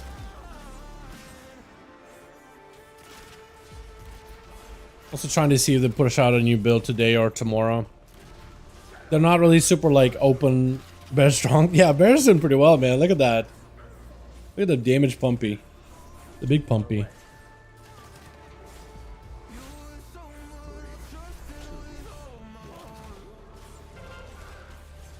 I got my big AoE totem here, so we should be able to do quite a bit of damage too. Oh my god, yeah. Knocking him in. Hell yeah. Yeah, Bear's doing really good, man. Just take 0 damage. My goodness. Did you get a new tier set too, or the season 2 tier set yet? Oh, you did. Hold on. Yeah. Oh my god, it's so good. Then we got some trinkets too. Hell yeah. I love season 4 alpha dungeons. This is season 4 dungeons. We'll do some alpha stuff afterwards. Mantle of the Autumn Blaze. Yeah. Yeah, I used to love that tier set, man. It was really good for Bear. Constant damage, constant healing. Raise literally became a button thanks to it. Like, gotta love it, man. Gotta love that thrash button too. Yeah, I gotta play with some more Bear, man. I used to love that spec in season 2. It was godlike though, right? It was actually just godly. There was nothing could compete with it. 12% of my damage? That's really good, huh? That's real good. That's a big good. Puckered in this 507. Yeah. But this place, these guys in particular, you just gotta kite them, right? You gotta basically backtrack, back up at all times, and make sure they don't ever get a bite on you. That's the only way to deal with them, essentially. This skilling's crazy, for sure. But yeah, you would just back away, and you just basically, the entire fight you go in, you get some aggro, and you're just doing the backpedal. That's all you're doing the entire time, is just backpedaling. Because those bites hurt on 45. They'll hurt on Tyrannical too, but that's literally all you did back in season 2. You just backpedal the entire time. Just enough to like get aggro on them with like a couple thrashes or 2 or whatever. You can also bash them to like stun them, and that does remove their debuff. But usually would like pick up these guys and you'll make them like maybe like walk them back a little bit down this set of stairs. And then this guy, you could also just kind of walk him into the wall too, or into the boss room. Because you can avoid getting him a bit once. As long as there's like any kind of slow on these guys. You can still get in melee, you just gotta make sure you back away as soon as you see him going for the bite. So it's mostly like, it's not about like constantly just moving like a Roomba. It's more like just taking a step back as soon as they're going for the bite. And then just thrash and swiping outside of that.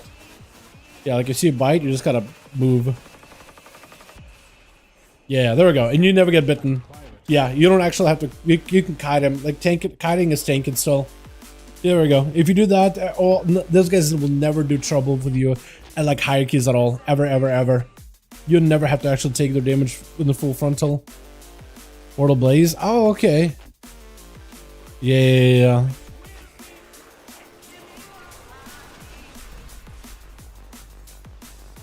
I'll save my trinket for the next go. Also, this guy can be natty dodged. That AoE he does is actually natty dodgeable. But also, you can really cheese him with kidney shots. You do a bunch of stuns on him.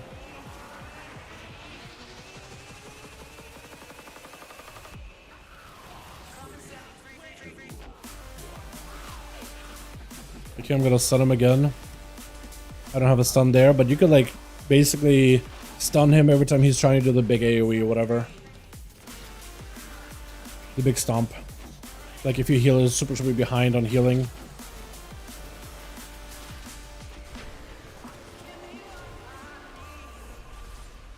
It does ramp up his damage, but like you could just basically keep crowd controlling him non-stop.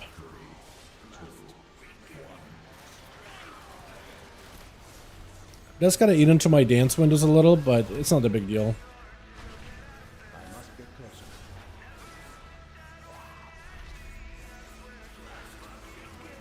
And I can actually run on talent where I make him take 10% more damage whenever I kidney him. That actually might be the play. As Outlaw. It's like sting like a bee, or whatever they call it. Call like a butterfly, sting like a bee. Let me see. Yeah, take 10% more damage from all sources. It buffs your allies too. It's kind of nice.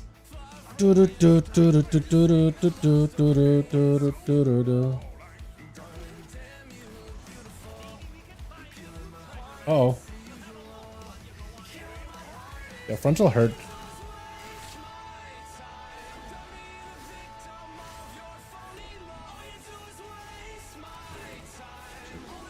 Go through all the snakes. I think you can pull all 3. As long as you like backpedal at all times, you never should get hit by them.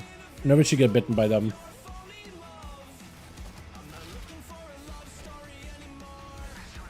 And these guys, you just gotta make sure they got like a frontal cleave, so you just want to make sure as a tank you're like position them in a way where you're not gonna be cleaving like anybody else around you. We should be stacking behind them, right? But as a tank, you just walk through them, face them in one direction. That helps a ton. Should I pull the other one? So let's do two, but we could do whatever. This is an alpha down. This is an alpha west. That's true. That is very true.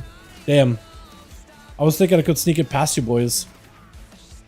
Man. I almost got away with it too. If it wasn't for West, how you doing by the way, my guy? We'll do alpha right after this. I did want to play some season 3 today. We did a 10 Nelth. That went really well. And now we're doing this for buttons. Trying to help him get some crests and whatever. Gear maybe. I'm sure gears are useful for him too. Oh yeah, also these guys here, these mobs, they do this stun thing. Pretty obnoxious, but there's a couple ways to deal with it. It's a disease removal, so you gotta remove it before like the debuff finishes. Or if you hit him with like a movement speed buff, like a Hand of Freedom or whatever, that also removes it because it's slow in effect. So like monks, tigers also would work too. In time, yeah, now it's gonna be pretty tough, man. We did it with the Pally. We had an excellent healer though. That guy did really, really good. So I think a good healer makes a Nelth easier. Evoker also made it a little bit easier too. Keeping the tank alive, especially with him being a paladin and all. So I think it was just a match made in heaven.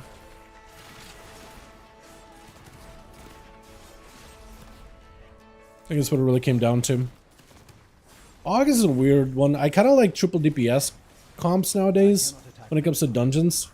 I prefer having like actual damage. But like August is still really, really effective. Really, really good either way. It's like it offers more utilitarian party benefits nowadays.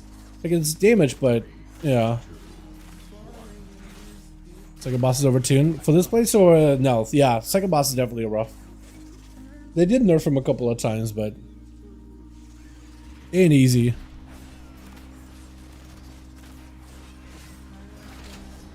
Trying to see if I can stun any of these bats whenever I can. Stun him. Get a couple of between the eyes in here. I think this is the bat that hasn't cast yet. I lost track of him. No, yeah.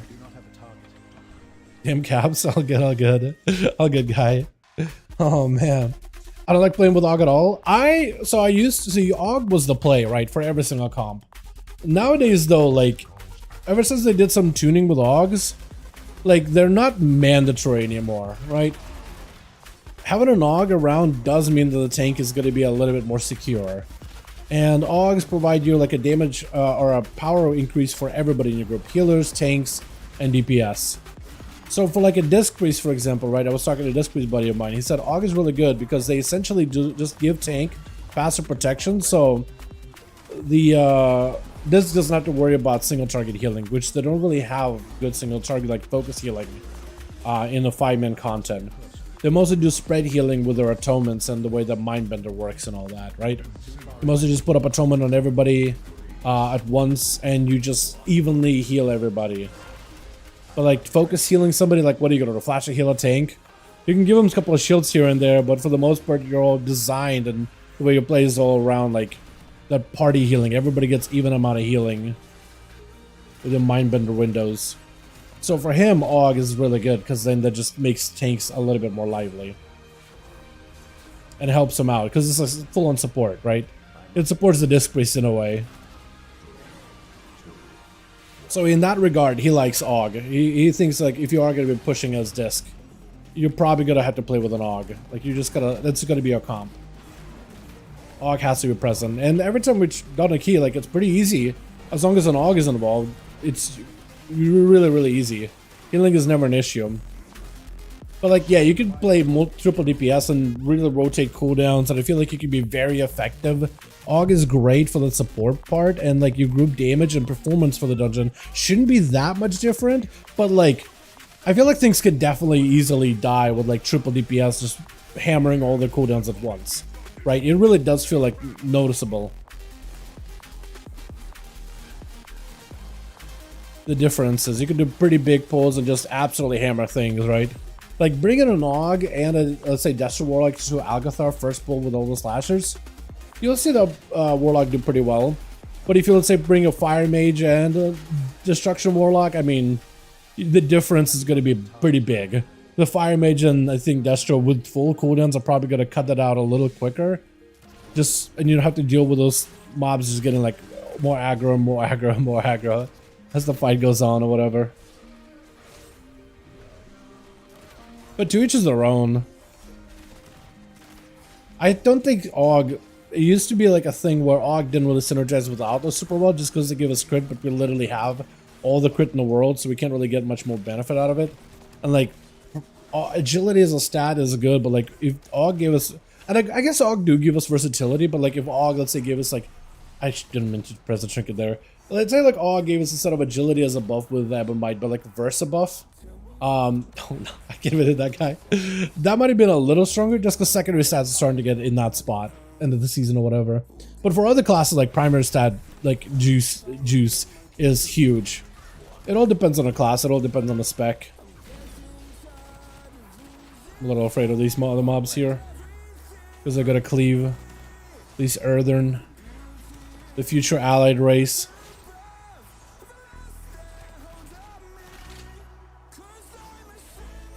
Wait, I thought I had my dance there. I guess I didn't. Scuffed my whole go.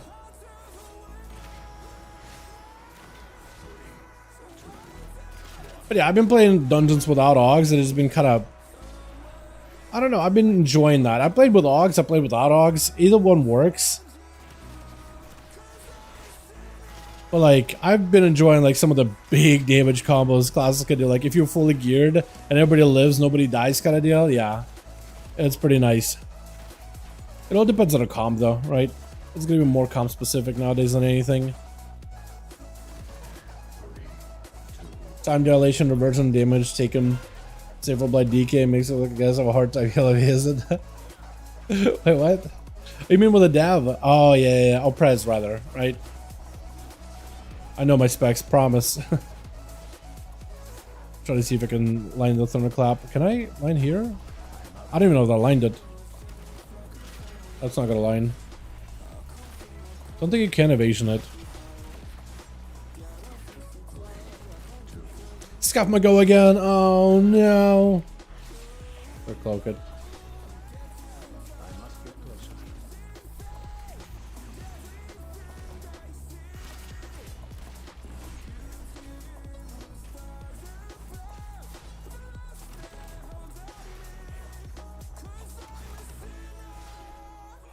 This guy's getting a lot of those like shields.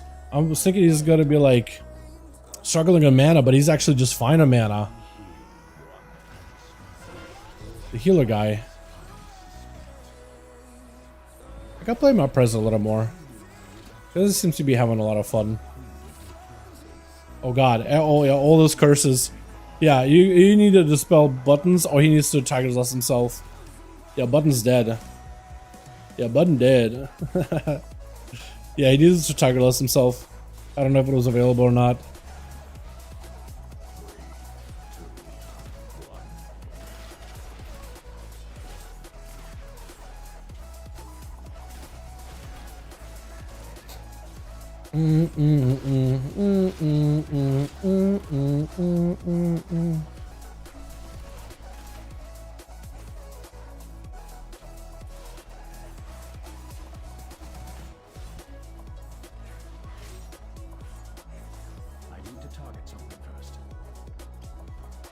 I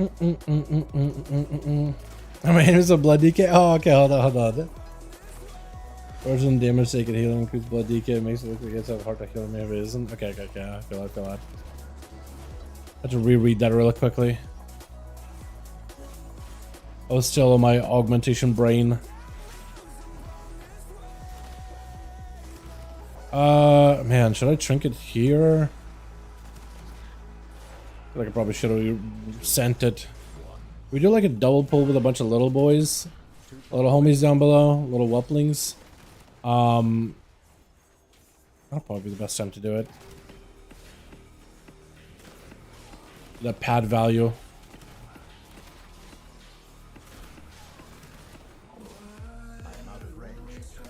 And cut a resell. Bup. Nice. Now we can just cheese. Oh yeah, now we're cheesing. Just gonna cloak just to make sure I don't lose any haste at all. That's not as much damage as I thought it was gonna be, but still fun. What addon do you use to show the pistol shot rocks, etc.? So that's a weak aura. The pistol shot one is the one that I made. I might release them in like Discord or in like a video format, maybe for War Within or something, for like Outlaw stuff. Yeah, I'll probably release them to like the public or whatever at some point. Oh, we could shroud this, by the way. Hold on. There. We're okay. Okay, I guess we're doing now. Okay. I guess we wipe. I was stealth. Potion. Did AoE, I think. Yeah. Shock and disclosure. Is that what it was? I saw someone like go lightning like out of him. I'm plus rating? Yo. Oh, look at you, dude. Oh, man. Yeah, you're on your way to hero, man. Let's go. Yeah, you just need a bunch of 10s this week, man. Azure Vault 10, Nokud 10, Ruby Lipos 10, and Uldemon. I think those 10s would get you pretty close, man. Pretty damn close. I was just gonna try to see if we could shroud us. I feel like we still, if we were in call, we could have just let, like, Scooby down. And then we could have just stealth pass and just masterize them or something. Sad owl cat noises. Yeah. Yo, what's up, Ironhide? My man. Hope you're doing good. Is there any other Nitro boots apart from Wrath of Lich King ones you know? Nitro boots? I don't think so. Maybe they added one for Cataclysm? Was it Cataclysm when they added Nitro boots? Or a version of Nitro boots? Or am I tripping? Was it a parachute? Might have been a parachute.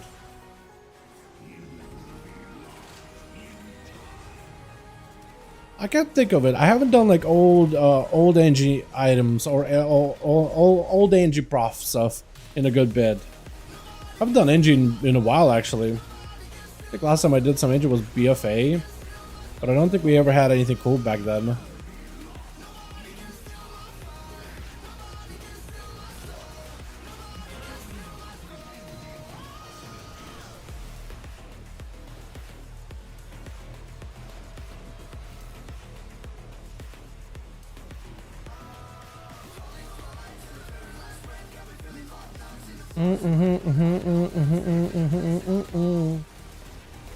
It's so much easier on fortified living buffet.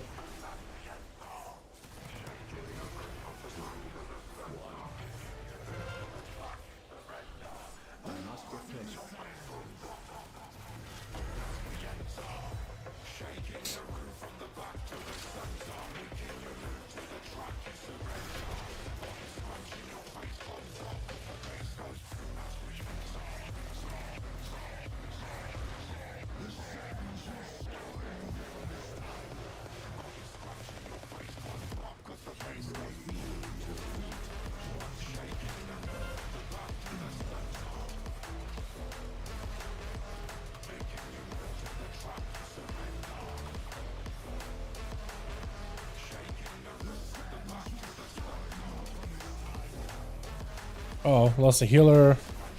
Hope that's not going to be that bad. We got him back.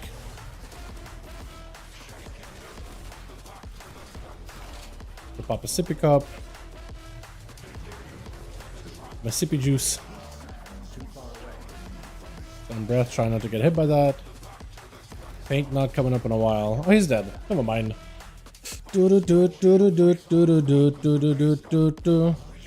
Oh, wait, I think these actually might be better pants. Oh, wait, I think these are actually my best in slot pants, too. Hold on a second. Oh, lordy. Big TY for the key evoker friend.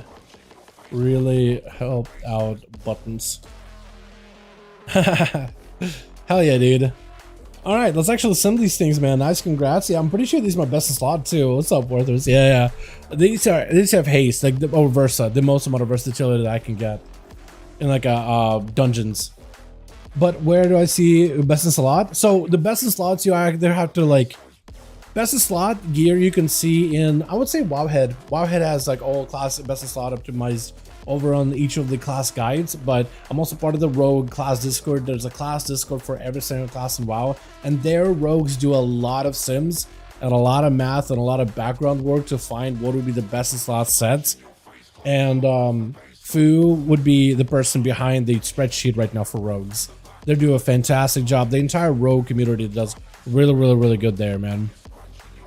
So they have like an actual list, and I simmed it with the gear. I simmed it for my character to see if it actually works and compatible. It is compatible, and there they have those pants specifically from that dungeon. So yeah, this would be my best in slot in terms of stat distribution. Best would be like the item level of it. If it was in Mythic, that would be the best, but this is like the most amount of Versa I can have while still giving me haste, which is somewhat of an important stat in single target, but kind of sort of okay in AoE. Down for more, what's it gonna do? Gonna do alpha stuff.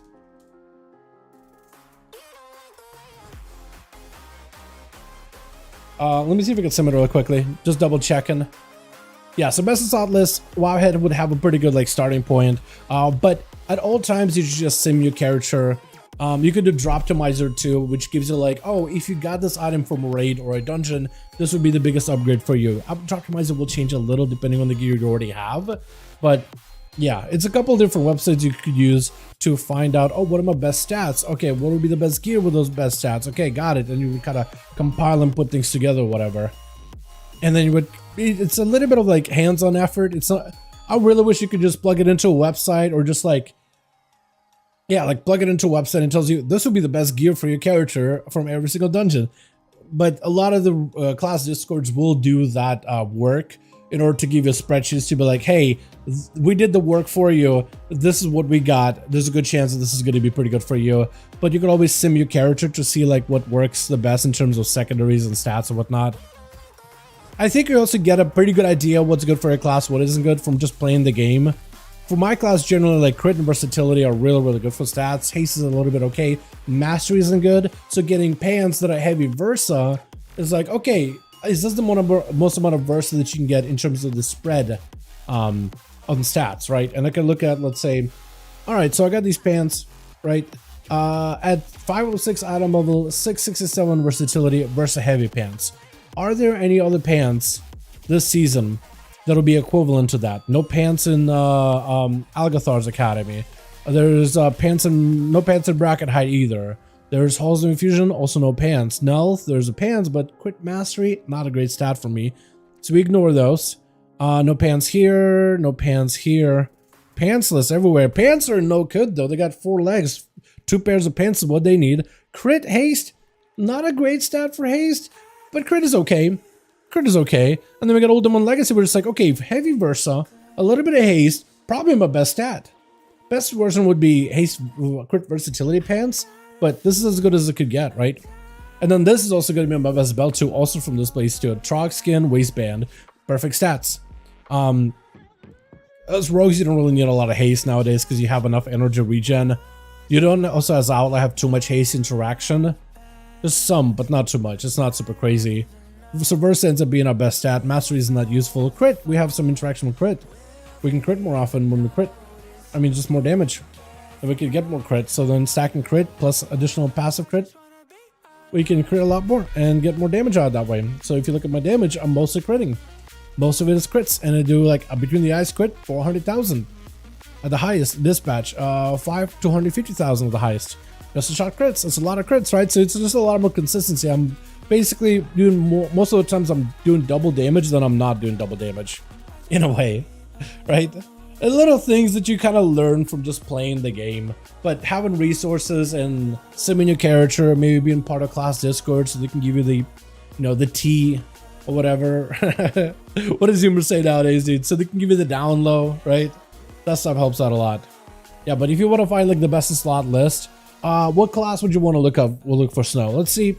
Let me see if I can show like Wowhead. Best in slot list season 4. Let me see if they have like. Here we go. Go to Wowhead and pick your class that you want to play, and there you should be able to pick like a guide for a class that you play, right? Okay, so what do you want to play?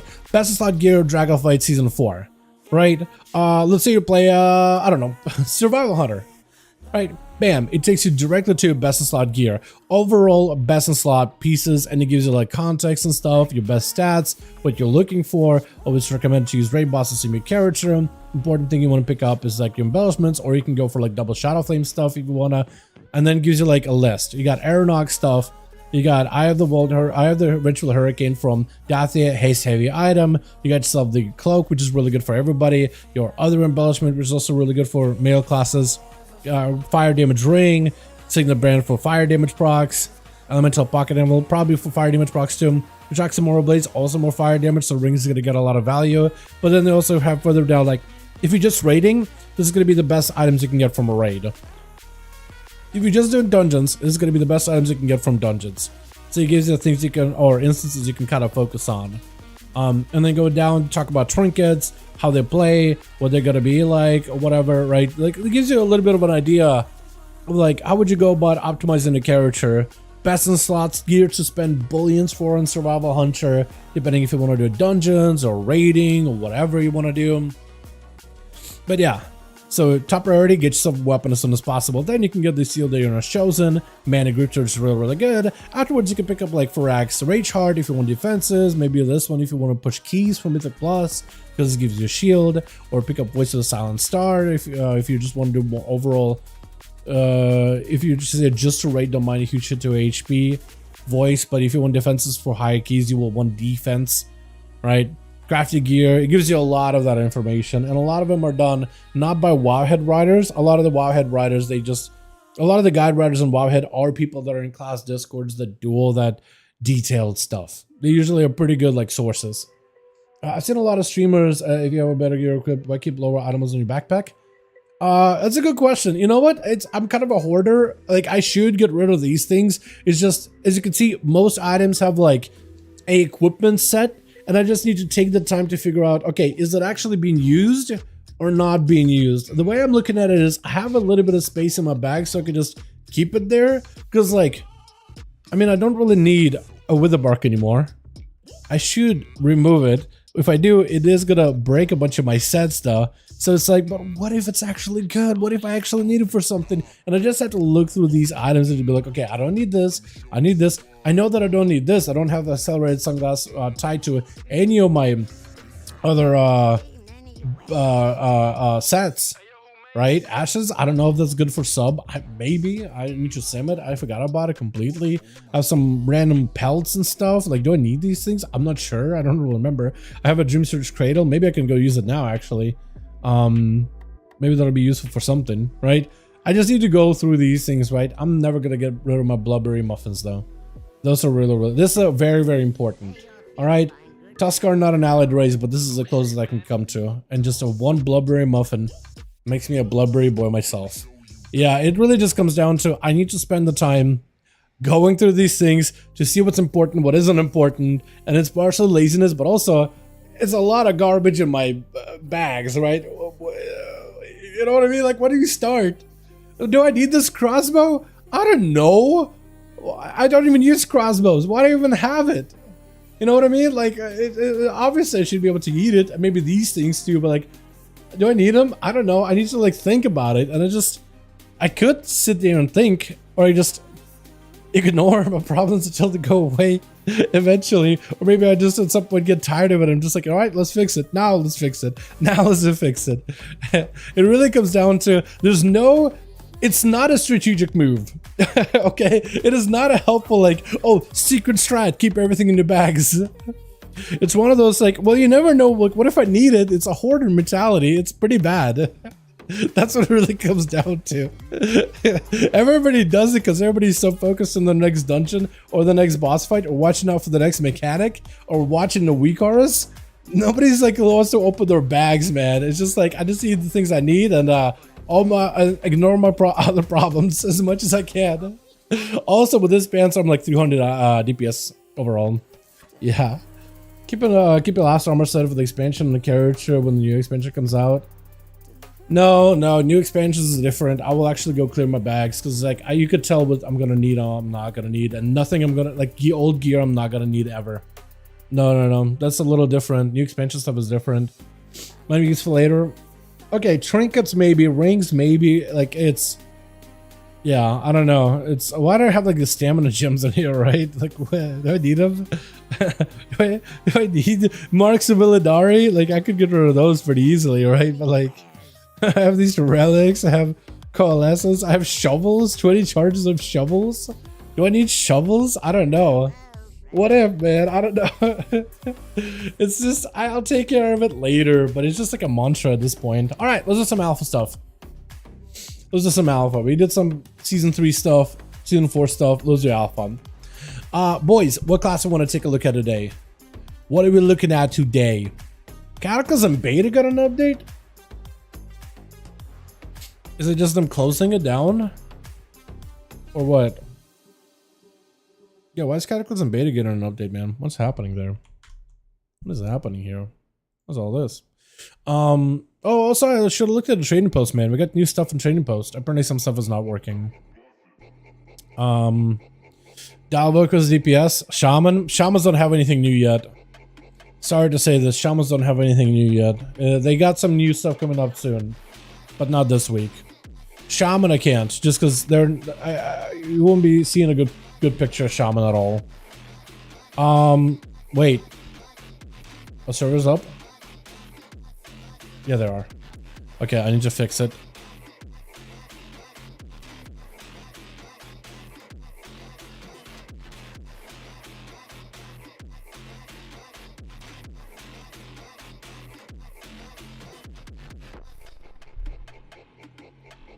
Is it working?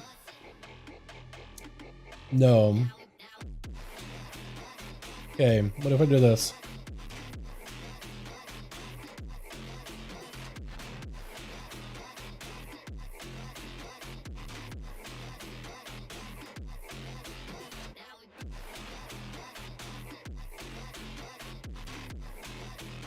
Oh.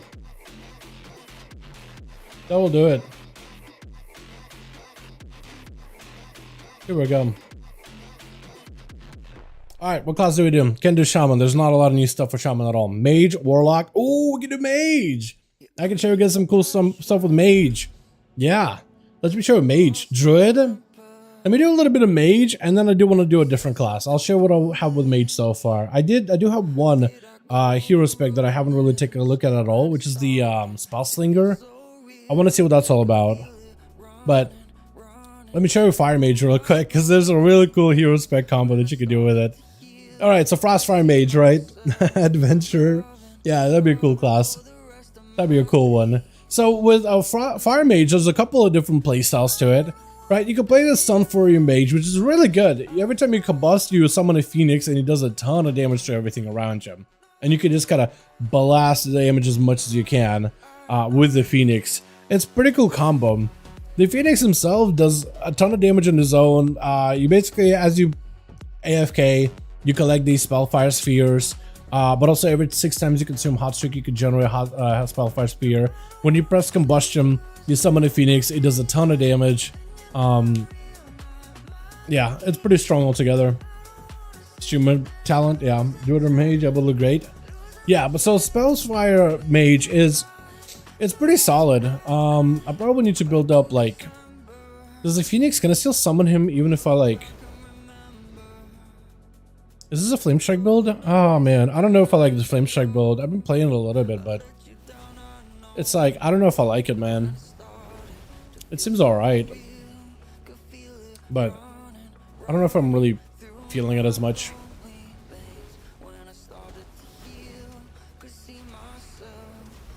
It's mostly focused on like big AoE damage. I'm doing a bunch of meteor stuff. It's mostly like insta-casty in the way. Let me show you the other one though, because Phoenix is really cool, but I really want to show the Frostfire one because that one's really cool. Like a pure instant cast mage build. You don't have to cast ever. So, Frostfire. It basically gives you the prime ability called Frostfire Bolt. It's really good. It's pretty strong as an ability in general. I was gonna say, tell me I have a cursor macro for it, right? Alrighty. So, it's what else can I say besides it's actually really cool and pretty fun. So your main ability is going to be Frostfire Bolt, right? You could and also spending doing fire damage helps you build up. I think it's mastery, right? Fire damage increases. So fire damage increases haste. Frost increases mastery. Got it. But if you press Frostfire Bolt, it basically is 2 elements at once. So lets you get 2 of these stacks. And for some reason, it's stack at double. I don't know if it's supposed to be stack and double like that. Is it supposed to be stack and double like that? I don't even know. But this button is essentially just going to be your fireball. You don't really spam it as much. You kind of end up using it as an instant cast.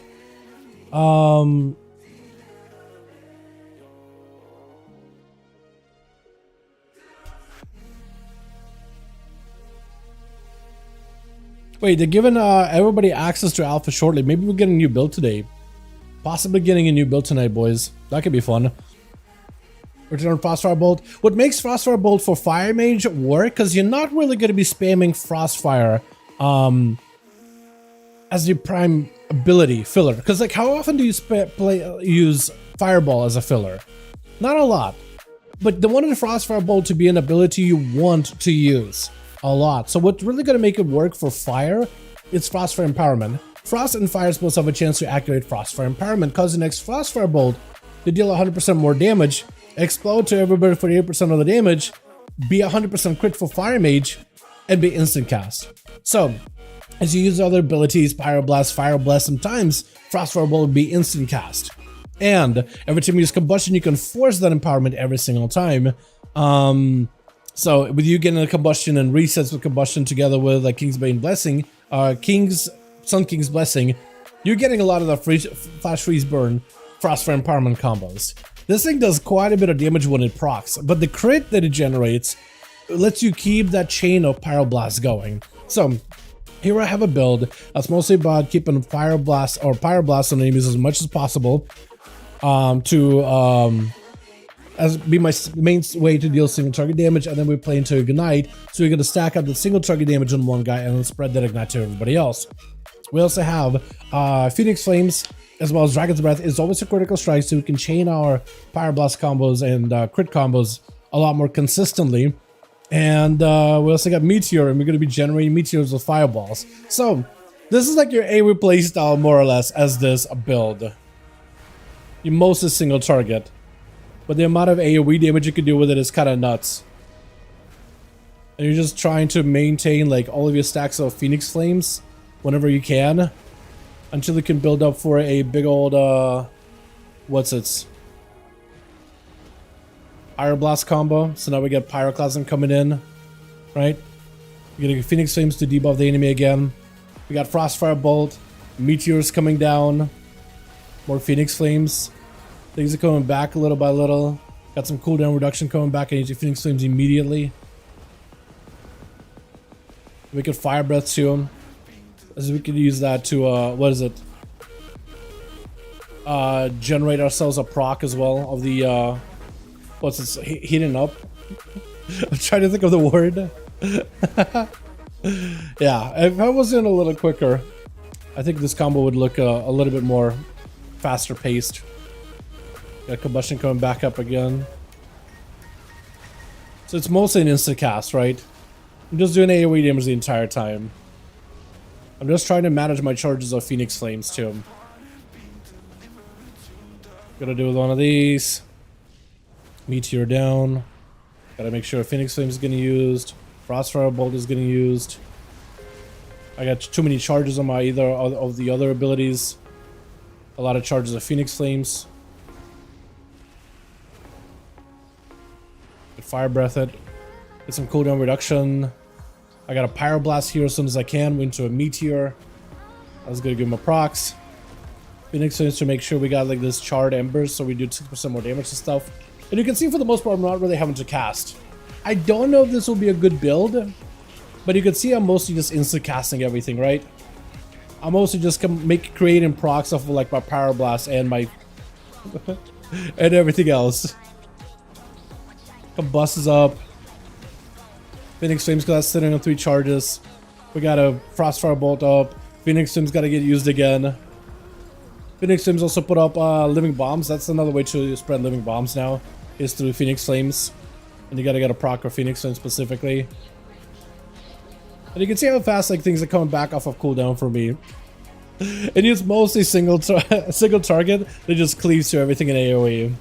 I wish I could share like details or recount, but I haven't been able to get it to work at all. Somebody got to work in last build, but I guess they maybe disabled add-ons because they're mostly wants to focus on not really looking at damage meters, because like none of these damage numbers are final by any measure, right? Nothing is finalized yet.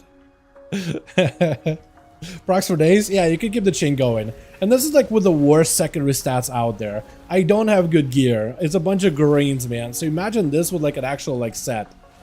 An actual good set of gear. Yeah, it hasn't stopped. We've just been going for a while. Like maybe this will actually do like no damage at all. I have no idea, right? It's just a build somebody figured out on the, I think the I forgot where I saw it. Might have been the Mage class Discord or something. But they basically said, yo, play this and just spam. I kind of messed up my procs there. And then you just basically make sure you don't cap on your charges of Fire Blast or Phoenix Flames. And you just keep going. I am getting a little bit behind on my stacks here. Just mostly it's all about getting procs of Fire Blast. If I'm getting those, I'm chill at them. Another thing you can do also is just hit him with like any icy abilities you got. Because this will do a little bit more damage to him. You got a random combust proc there too. Send it, try to see if I get Frostfire Bolt in. Another proc of Frostfire Bolt, because it just random proc off of a Meteor.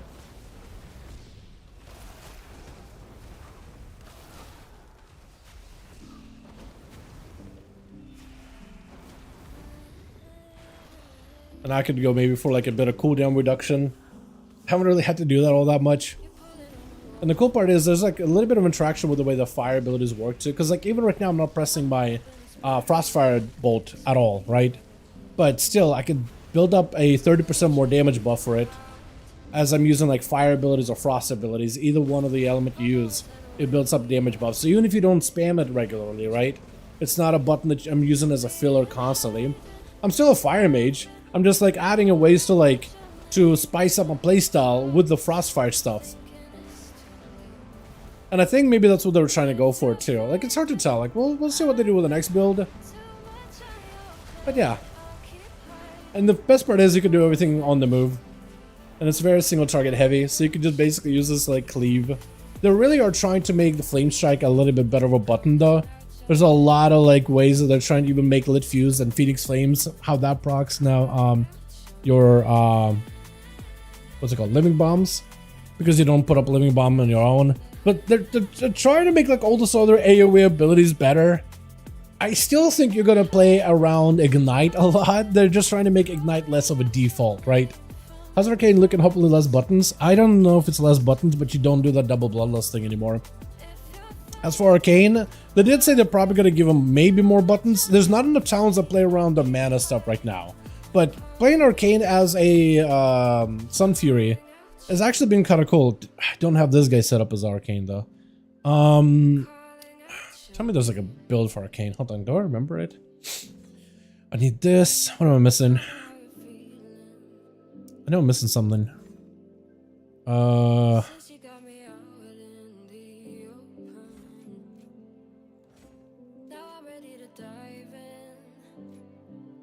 Is it this that I'm missing?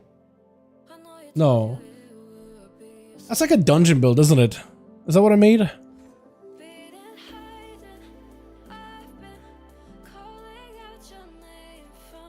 I think I've made a dungeon build just now.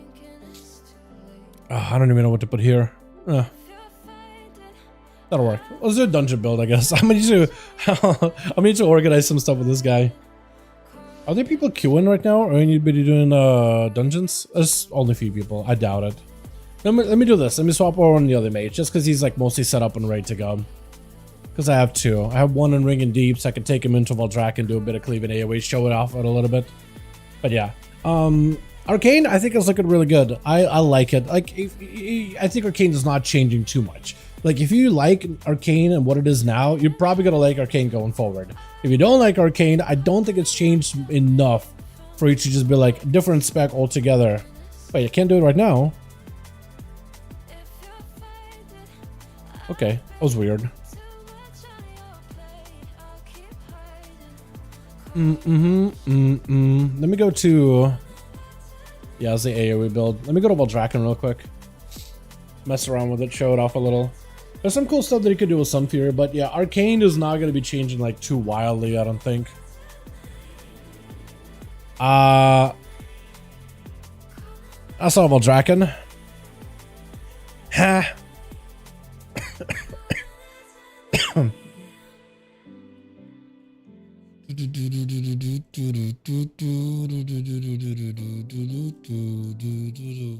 Alright, Euro needs another craft of the adapter bracers. This better be not a long screen. You just need to PhD anymore, play Arcane. Just, you don't need a PhD. Yeah, that's all you need, man. Arcane doesn't need to get too many changes. You just need a... It still, I think, is going to have like flow, and it's going to have like phases that you have to manage, but they are trying to reduce some of the complexity, like the top end complexity of the specs. So that's good to see. So like, ideally, you should be able to play it a lot easier. They just gotta take some of those like, some of the less difficult, like some of the more difficult mechanics, and just rework them or adjust them. That's all. But let me show you more or less what it kind of looks like here, friend. So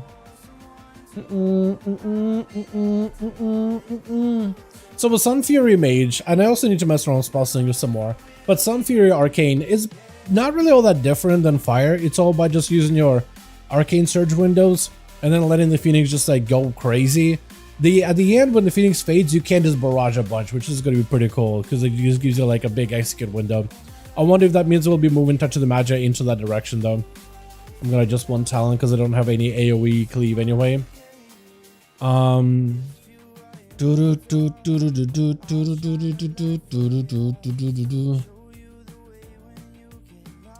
I wonder if redundancy is going to be better. That actually might be a little bit better because I can like give you more stacks of these orbs that you create that the Phoenix consumes. That makes things a little bit easier to play around. But yeah, for the most part, what you're still gonna do is setup right with a big old channel. Just have a little bit of cooldowns rolling in.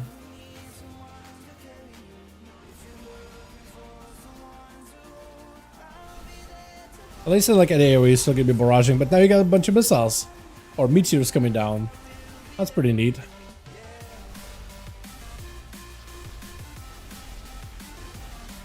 Yeah, the bird is gone, so now barrage just gives me full resources, which is kind of neat. But for the most part, you're still gonna have your big burn go, and then you gotta go for AoE, and then kind of wait out until you have another burn. So burn, not burn, burn, not burn. That doesn't really change too much. I think an AoE Arcane is actually really, really fun, because I'm just basically bowling for the most part. But in like single target, that's where it can get a little bit like complex, I'd say, or very, very particular. But you know, like I have a double lust window, and they're going to be compensating all mages with the double lust. But we'll see what else they do with it. We'll see. The random meteors you could throw out is pretty nice, though. I should have cooldowns coming up here in a bit.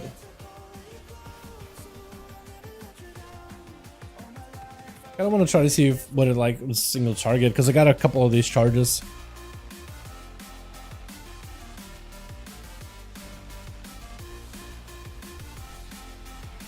I probably shouldn't have done that. I think they need to change missiles though, because I think you still do want to like interrupt missiles. If they can change that, I think that'll be golden. I'm missing my go. Also, Phoenix just like attacks literally anything randomly. Phoenix doesn't care what you're attacking currently. At all. He doesn't care. He just randomly fires off abilities that hey, they need a random direction. He's a goober and a half. An honest goober. I probably should have had this cooldown reduction a little faster.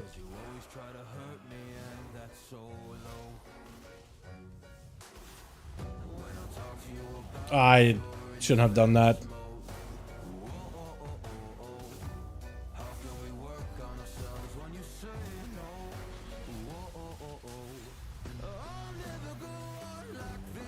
Yeah, so Mage didn't really change so much, man. But they did say they want to give him more talents to play around the mana and resources. And if they can reduce the top end complexity, maybe like lining up cooldowns. Like, I think what they could probably do to help with the cooldown lineup is to make sure all the abilities are getting used at a relatively like similar like windows, right? Or maybe if they were to remove like cooldown reduction, shifting power, and give everything like a very static cooldown to it. I think maybe that would be a one way of doing it. Maybe. But look, Phoenix just fires off abilities in every direction. He doesn't care. Just meteors the guy behind me. Phoenix is wild, man. Wait, I need a barrage. Yeah, timing barrages with the Phoenix is gonna be something.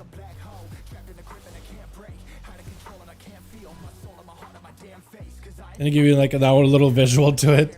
It doesn't look that great, but I'm sure they get something. They're cooking something. Hopefully they're cooking something in the future.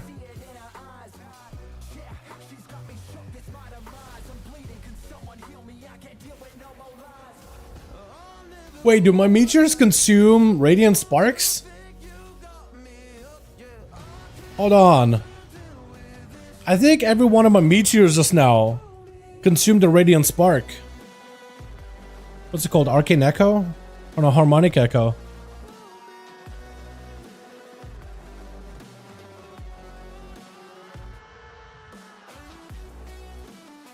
Harmonic Echo, Harmonic Echo. Where's Harmonic Echo?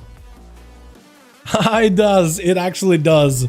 Wait, every one of my meteorites ate up my the radiant spark buff mechanic, right? Every one of them, because they hit harmonics. No shot. Oh, they do very little damage though. That's not what I want to be amping. Oh, that's definitely not the play. I love Arcane so satisfying you actually pull it off. Yeah, for sure. If they can decrease some of that top end like complexity, I think with cooldowns, right? If you could just line up cooldowns together a bit better, I think that'd be nice, right? I think that'd be cool if they could just kind of line up cooldowns together. Maybe they could fuse like a couple of CDs together, right? Like your Radiant Spark with Touch of the Magi. They're actually even thinking of adding something on the same row as Radiant, so you could play Radiant for more of the control, and then want to give something, as I said in the blue post, something that's a little bit more proc heavy, something that's a little bit more random, but when it does proc, you will want to use it. And I want to add a couple more procs to the Arcane, where you can either have a structured playstyle where you burst on the minute, every minute, like perfectly timed, or a little bit more proc heavy, but something that you will want to utilize though, because the procs are going to be huge in value. I don't really know exactly what they can do, but I think a proc-based Arcane, where you just have like a very standard rotation, kind of boring, and then you catch procs and use them as soon as you can kind of deal, that could be like a way for newer players to find like a comfortable playstyle for Arcane, right? But they also, another thing they removed is Double Lust though. That's another big one that I think is going to be huge. But yeah, I don't know, man. Is Arcane, it is a difficult spec, right? Everybody says it is. I've been playing Arcane since like, that's like my favorite spec out of all the mage specs. Like this is the one I like the most. So I spend the most time with it. I don't really find like the whole rotation thing with it complex. But I think it's one of those like self-reflecting moments where I gotta take a step back and just be like, okay, am I in the weeds here? Hopefully they do more than just that. Then with Monk class, yeah, Monk got a lot of good changes, man. A lot of good changes that make a lot of sense. Yeah. Yeah, I am hoping mages will get more. Like, the thing they're doing with fire is interesting, and hopefully Arcane and Frost will see some new stuff too. Another spec I gotta play out. I gotta test out Spellslinger. Does that even work? Haven't really played with Spellslinger before. Sunfury is good. It's very passive for Arcane at the very least. So my main ability is gonna be when you consume Nether Tempest, conjure Nether Tempest. Like this thing. When you consume Nether Tempest, conjure Arcane Splinter that fires at your target. Conjure raw Arcane Magic into a sharp projectile that deals arcane damage. Embed themselves into a target dealing arcane damage over time. So it's like an insta damage and then damage over time. This effect can stack. If first 4 times an enemy is damaged by your arcane orb, conjure an arcane splinter that fires. Actually, let me take a look at this now. Let me take a look at these things now, man. Right? I'm not seeing a splinter. Do I gotta... Is it working? When you consume a Nether Tempest, does that mean like Nether Tempest needs to be gone? Let me see this. One for Celestial, for Monks. I want to see Celestials. Yeah, we could probably take a look at those, man. I want to take a look at Mages. I'm not sure how to proc it. Is this working? It might not be working. Then we have first 4 times enemies damaged by Arcane Orb, you conjure an Arcane Splinter. Let's try that. First 4 times you damage an enemy. Oh, there's an Arcane Splinter. Embedded Arcane Splinter. How do you consume Nether Tempest, by the way?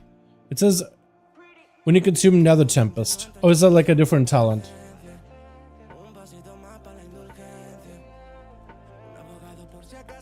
No, this is Nether Tempest. How do you consume another Tempest? So it does work. I just don't know what they mean by consume another Tempest. Is that a mechanic? Okay, while the target is under the effects of Nether Tempest, 30% of the direct damage dealt by Arcane Splinter is also dealt to nearby enemies. Direct damage from Arcane Splinter resets the duration of Nether Tempest. So I can have a permanent Nether Tempest. Casting Arcane Surge conjures 8 Arcane Splinters. 100% chance to conjure additional Splinter. Okay. Each time you conjure Arcane Splinter, increase the damage of your next Supernova. Or whenever embed Arcane Splinter is removed or relocated, it explodes, dealing arcane damage. Supernova could be kind of fun. Mirror images summon 1 extra clone. Mirror images reducing damage taken by an additional extra amount, or presenting better absorbs more health. I kind of like that. This spaceman has a 50% longer duration. You have 40% chance movement during all the time. That could be nice too. Shifted power fires a barrage of Arcane Splinters to random enemies within 40 yards over its duration. Direct damage from Arcane Splinters have 5% chance to summon greater Arcane Echo that deals damage. Gain 2% increased crit and 5% increased crit damage. Whenever you have 8 or more active Splinters, you automatically cast Splinter Storm on your target. Okay, so how do you consume another Tempest? Right? Or is it supposed to be consumed like a clear cast? Because I'm not putting another Tempest in this guy at all. Or am I? How do you consume another Tempest? Because I got 2 sparks.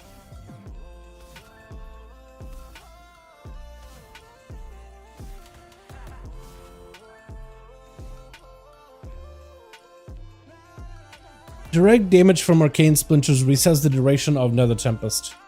I don't think that works either. So I don't think this talent works at all. Or part of it doesn't.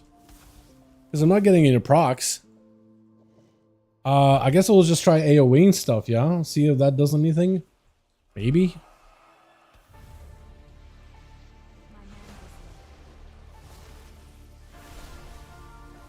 So I'm sending orbs at them, and they are getting those splinters.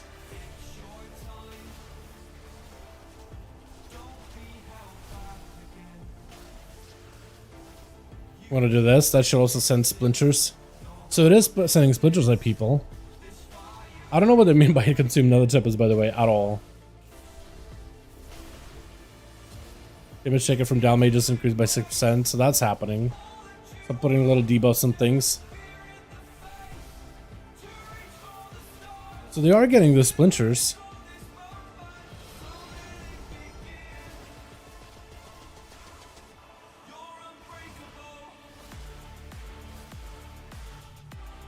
But it's kind of randomized, it seems like. But there'll be a little more control with it.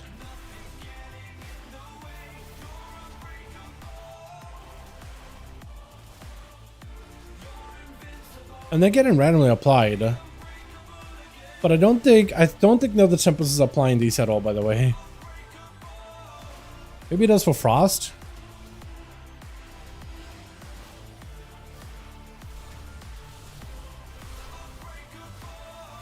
I got a bunch of splinters here. Look at that, above my head. Or Splinter Storm, rather. It's hard to get multiple stacks of these things.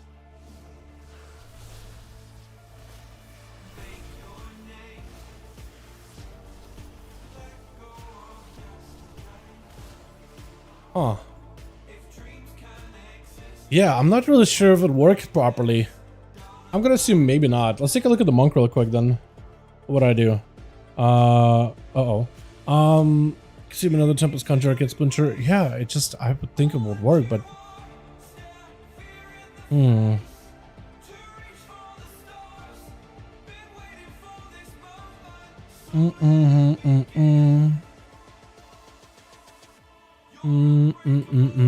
Yeah, I'm gonna assume that this doesn't work fully. Let's take a look at the Monkus, and I'll see if I can maybe queue for a dungeon while we were messing with it. Should we make an earthen monk? Wait, that's not a monk. Ah, it's a monk. Ah, it's a monk. Dal monk. Oh, what? Dal monk is taken? Dal monk 2. Okay. Apparently there's a Dal monks running around somewhere out there. Have we tried any Evoker Hero specs? I have not, no. I have not. I want to take a look at Celestial. I think it was easier for the bird mallet. Hold on a second. Don't say you're RMT, man. What do you mean? Wait, gold. Wow, gold. Never mind. I guess that could work. I need also names. And again, these things done. Okay, Conduit with Celestials. Is that a Healy spec or is that not a Healy spec? Conduit is like DPS too, right? Yeah, Conduit with Celestials. Yeah, I could DPS queue then. If there's anybody to queue with. I don't think there's enough people on right now to queue. I'll still queue up anyway, but we're gonna have to mess with this. Edit mode.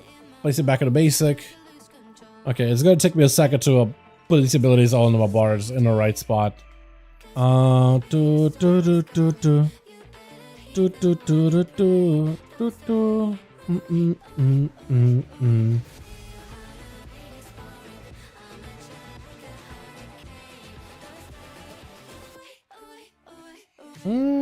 it won't take that long.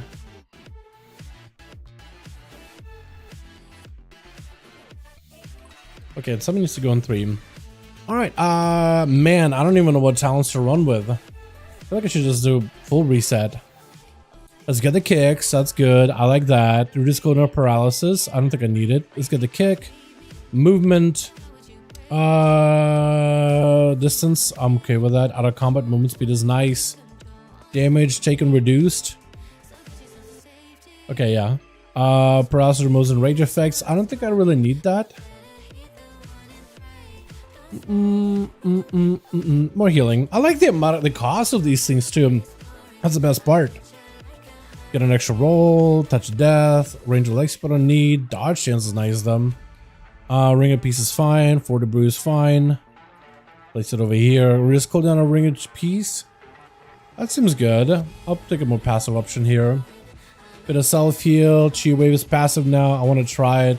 Duration of roots or Vivify Insta. I kind of like Vivify Insta. Max health, 30-second cooldown reduction. I'll take a 30-second CDR. Thank you very much.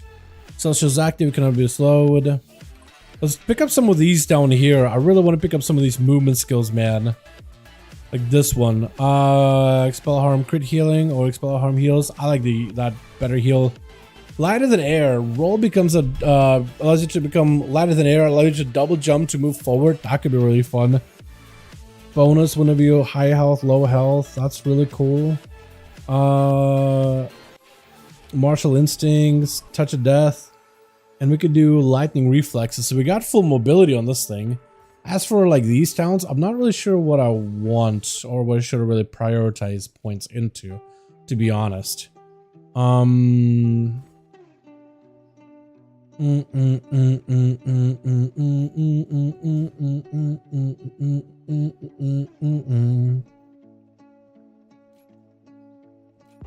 Proxy blackout kick is fine. So I have all these gates open. I can just pick up whatever now, right? With chance to activate Flares of When, unleashing a barrage of deadly swipes. I'll run it. Invoking Zuen activates Flares of When. Okay, cool. We'll try that. Auto attacks have a chance. I kind of want to try this auto attack thing. There's some new auto attack combinations the monks have access to. 100% chance to gain black consuming dance GG. I mean, that's pretty cool. Well, from this point on, I don't really know what to put points into. Gale Force is fine. Damage is increased. I guess I could take Zuan for now. Tiger Palm with Sky Touch. Rolling Dragon Punch grants you 4 stacks teaching the Monastery. Teaching Sena stack up to 8 times. That could be fun. Like 1 more point. Transfer of power. Yeah. I don't really know like what is going to be the best in slot talents. I'm just going to kind of go with a feel. Not trying to overcomplicate my rotation too much at the moment. Trying to figure out what works, what doesn't work. And we'll go Conduit Celestials. Your main ability is going to be Conduit Celestials devote themselves to the teachings of the August Celestials too. I like the icon, by the way. It looks really cool. Really like D&D monk look. To embody the wisdom on hardest of strength, Master Conduits may briefly channel the power of Celestials at once. So, prime ability is going to be Celestial Conduit, which is going to be my new number 5. That's my asteroid weapon ability, basically. 1,000,000 nature damage onto enemies and healing onto allies. 1,000,000 damage while you channel. Split evenly among them. Healing and damage increased by 6% per enemy struck up to 30. You may move while channeling. Casting other effects or similar effects will cancel the effect. Hold on, I need to see what this looks like. I'm gonna go with Dragon so I can optimize my dragon riding skills, but yo, what the hell? Was that always like you could move while casting? I never really realized just how much power I was gonna have, like 1,000,000. I'm only level 71, I don't even have good gear, it's already doing 1,000,000 damage baseline. Hold on, what does it look like? Oh, you should have just like, just chill. Okay, cool. I didn't know what I would expect. I thought it would be like Super Saiyan power up, but he said he just like goes into meditative state or whatever. Mistweaver, when Walker, you can heal with it. Yeah, I imagine it's going to be more healer heavy for Mistweaver when you use it. Okay, so this just does raw damage and you want to channel it.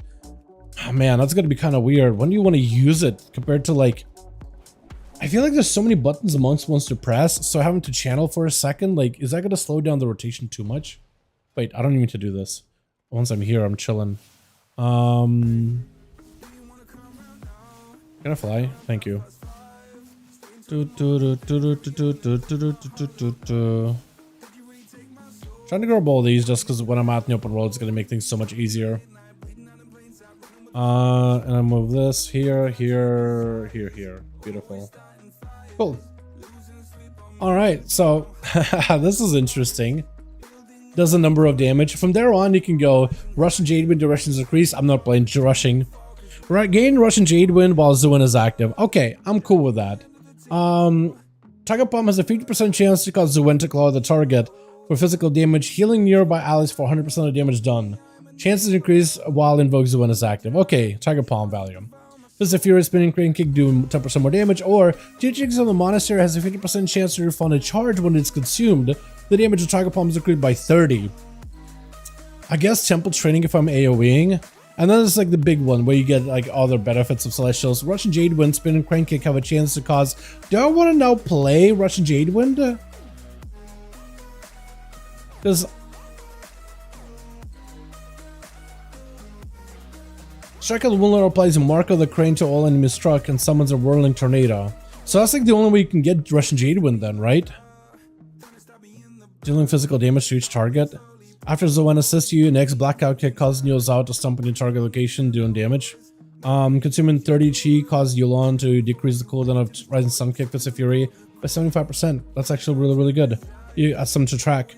Movement speed is increased by 25 during Celestial Conduit for 3 seconds after being assisted by a Celestial.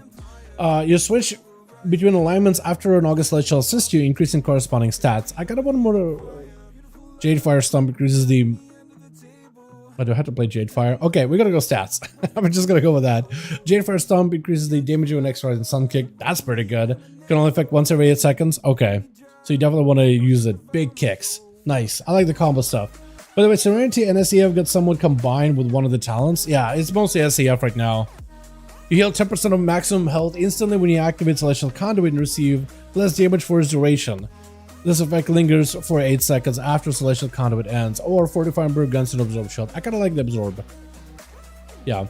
Celestial Conduit can be recast once during its duration to recall upon a Celestial to assist you. Wait.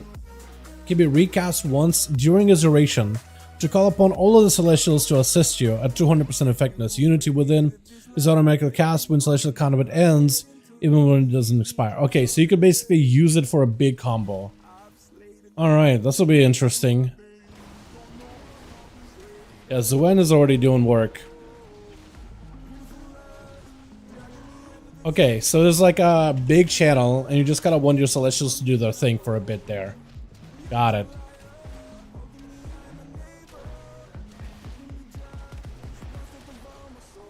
Neozai with blackout kick. Yeah, the combo strikes that you can do with it is kind of interesting. Oh wait, yeah, combat wisdom is expel harm. It doesn't actually do anything anymore. It's a button on its all on its own nowadays. Interesting. I did notice my energy regen is a lot lower though. Holy, they made jab or tiger palm rather cost so much energy. Holy. What am I supposed to do, man? Hold on a second. Wow, that is expensive. So you really are gonna have to pace yourself, I guess. Okay.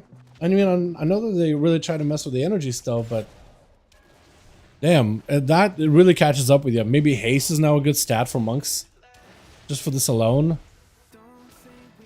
Or maybe you're gonna have to be a lot more careful with your setups.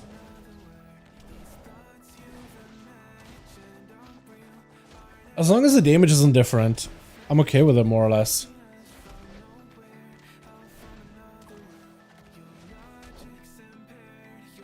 Damage increased? Yeah, I kind of want to focus him then. I got Celestials coming up soon. I want to delay Celestials for my Zuen. Is that a thing I want to do? Okay, they just got leapt all over the place.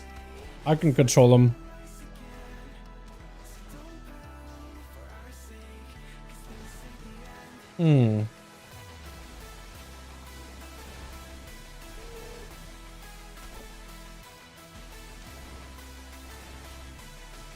Do I have monastery buff? I do have monastery buff. Okay. You can just stack a ton. I don't really know if I want to stack it that much. I think I made some ability skill with haste now, like fast. Yeah, like the auto attacks. Like your Fist of Fury now can scale with auto attacks. Man, I kind of used to be able to just get like one little chi from expel harm and just not be able to do that. Feels a little unusual, not gonna lie.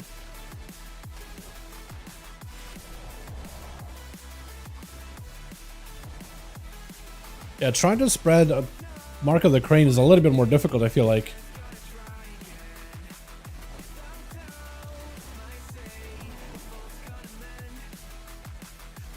Yeah, you might actually have to really manage your chi and energy a lot more. I mean, we don't have a lot of gear, but like, monks usually never really invest that much into haste. It is a lot slower though. Huh. Wait. Haha, never mind. I never picked up teaching a monastery. I'm dumb. So let me switch that over to something else. Black I can increase the damage of the next target palm. I don't necessarily need that. I never picked up teaching a monastery. I'm dumb. I'm stupid. That's my fault. That's my B. I feel like I won Ascension. I think I won the energy regen. Yeah, I probably do. I probably do. I probably need all that energy regen. All of it. Aren't you running the normal monastery? Yeah, I missed out completely. I didn't mean to do that on purpose. I wonder when I want to use Celestial Conduit. I probably want to use it insta, right? Because it does a ton of damage, and I probably want to use it during Zuen. Or do you use it outside of Zuen? Like Stormwrath and Fire, will they copy it? Is my question. Is what I'm trying to figure out. Are they copying it? I can't tell. Also, Neozai decided he's just gonna attack the snake man over there.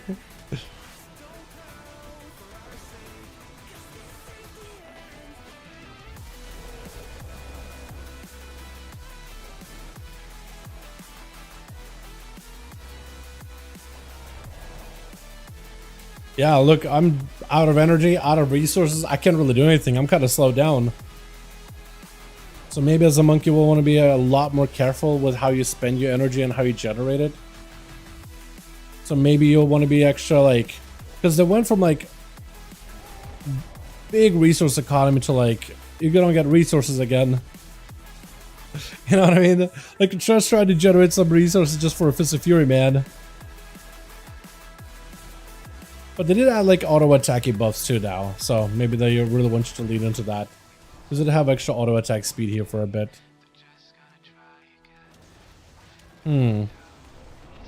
It does feel really, really weird, by the way, not just being able to instantly spread Mark of the Cranes everywhere. Huh. I mean, I'm getting procs, but I'm just not really getting value on Marks of the Crane. If you got energy problems, go for inner talents, at least with the gear. What do you mean by that, inner talents? Go for inner peace. Wait, inner peace. Increasing maximum energy by 30, target palm energy cost reduced. I guess so, but I don't know if that'll like really change it too much. What is sacrifice too?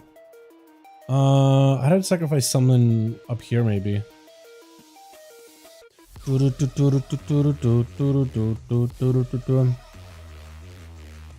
your target. You know what? Let's do inner peace. Let's try that. Finally get the quest for the Evoker Legendary, but I can't find the Farak Assaults. Farak Assaults are going to be either in the... Let me show you. It's going to be Sea Fusion Camps. They're either good... They're going to be this icon right here, Farak Assaults. Right now, it's in Azure Span, so you should be able to go there. There you go. Sacrifice such a death, like all these talents? Maybe, but I don't really know. I do wonder what kind of like a combo you're going to do, because you don't have any other ways to generate like chi, right? As a monk? I wonder what kind of opener you're gonna go for then. Maybe Chi Burst, just to give myself more energy or resources. Does it even generate Chi? Doesn't look like it, it just does damage. Hold on, energy. Energy Burst. Consume Blackout Kick, you get gain Chi. Energy.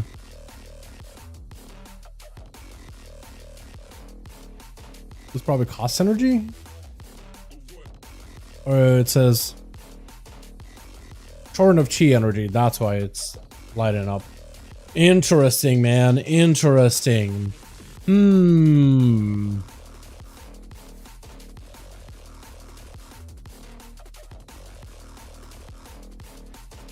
Interesting. Tiger Palm, Chi Burst, RSK. Okay, so I don't even know if this... Let me try it. I don't even know if this generates any more Chi.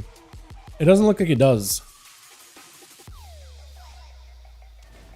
No. 0 Chi generation. So that whole combo doesn't work. Literally doesn't work. It's just for damage or healing or whatever. Or rather AoE ability, while the other is more single target. So I wonder what you do in the opener then. Do you just like double Tiger Palm for opener?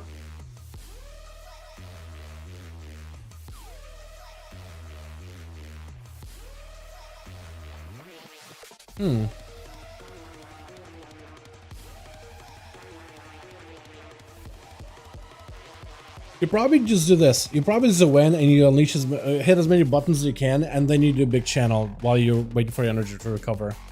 That's probably how you want to do it.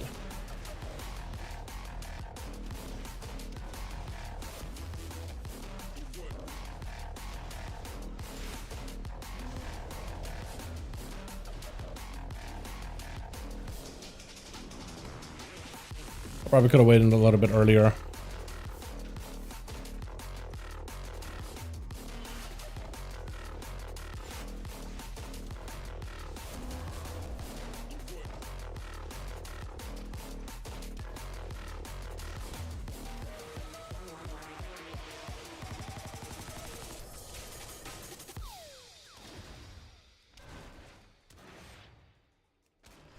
Yeah, then you kind of slowed down there for a bit, and I'm just going to be a little bit slower. Okay, I can't do that song. That song I can't do. Let me see if I can get another one going with NCS then. Okay. I do think Celestial... I mean, Celestial doesn't seem to be going to be huge for gameplay. I think the random little procs and little combo things you can do, I think are going to be pretty cool, right? The cooldown reduction with Heart of the Jade Serpent I think is going to be nice, but with your resource economy, I imagine you're probably going to play like on a higher amount of chi and be a little bit more stingy with your chi. So I'm actually wondering if the whole Dance of Chi G and the whole Mark of the Crane spin to win, it's probably going to be less of like a mechanic. Like you'll use it as more of a filler and you'll try to Rise and Sun Kick, Fist of Fury, Thunder, Strike of the Windlord, and try to use those as like your prime abilities first. I wonder though. Enemies abilities have a 100% chance to affect the target second time at a 10% effectiveness nature damage. I mean, maybe that'll be the play. Or maybe you'll play into Jade of the Fire, Cheat of Fire Stomp, and like maybe, can you go for resets? No, I don't think you can actually reset it, can you? No, but I wonder if you'll use that ability now as like a filler in between. Oh, this is weird, man. I'm not used to this at all. Let me go to this mix. What about this song? I'll take that. We're going pirate. Chat, what are your thoughts, man? I wonder if I just go more haste, if that's going to be like huge. I do have a little bit of haste already. But like 20% haste. Still feels a little sluggish. Couch Death Talent's pretty much dead now. The AoE cleave, is that what you're talking about? Because you'll still use Touch of Death. You're not going to like take out Touch of Death from your bars. You know, you're not going to cleave with it, but you're still going to use it. Touch of Death increases your damage by 5% after being cast. I mean, you still want to use it too, right? It'll give you a damage boost. But like even spinning Crane Kick, like weaving AoE spinning Crane Kick is a little bit harder. I think they wanted to scale with haste, so you're gonna not as bad as in the spec. Maybe, right? Maybe you're gonna go Giga Haste as a monk, so you have all the energy in the world. That'd be interesting, but yeah, it's so weird.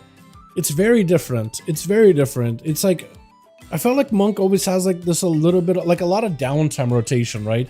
Usually I just kind of like, wait, am I even cleaving with blackout kicks? Hold on, a blackout kick cleave not a thing anymore? Blackout kick. Is blackout kick cleave? Strikes another damage, additional targets. Hold on, but is it? It is striking, but it's not spreading. Oh, it's striking, but it's not spreading Mark of the Crane. Oh, wow. That's what makes it feel so weird, by the way. That right there. That's why it feels so weird. It's not spreading as easily. Because it used to be the ability to spread that super quickly and super easily. Wow. Yeah. That's a very different. Very different than I remember.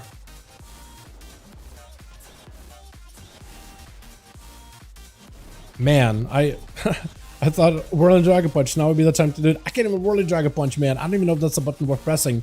Because I can never, like, line it up properly. Because now I got, like, a little bit of cleave that I could do, I guess.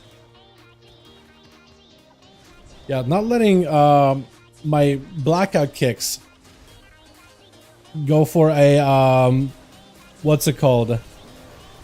Not letting my blackout kicks do a, what am I thinking of?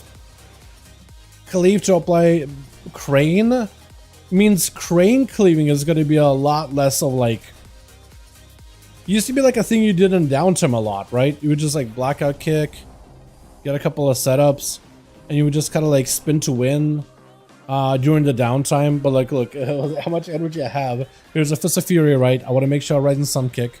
I guess I'll Rise and Sun Kick this guy. Trying to get a bit more energy. I got a Thunderlord. I have to Thunderlord. I'm trying to spin in Crane Kicks, but like, man. So what is buffing my blackout kick? Oh, it's the, yeah.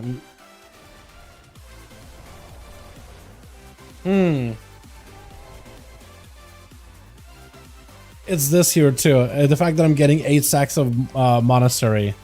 So it is cleaving, it's doing a lot more damage, but man, spinning Crane Cake AoEing might not be as like effective because it used to be such a downtime thing that you just kind of spammed out. But now it might just come down to Fist of Fury, Rise and Sun Kick, Strike of the Windlord, and maybe just you're either cleaving with blackout kicks or you're divesting into spinning Crane Kicks. and trying to get Dance at Chi-G, because that's the only way to really make... That feels a lot more effective when you can get Dance at Chi-Gs. Or maybe Blackout Kick combo and you generate a Chi. Maybe that's the play. I just need more resources. Maybe that's the play, chat. I don't really know.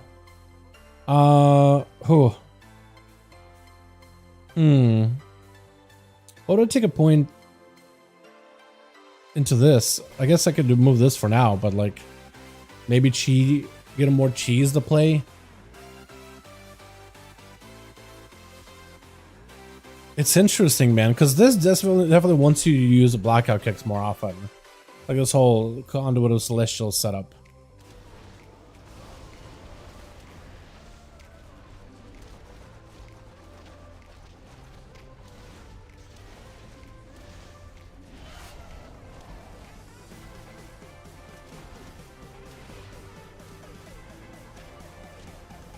I gotta make sure I'm using my Celestial's ability during this downtime.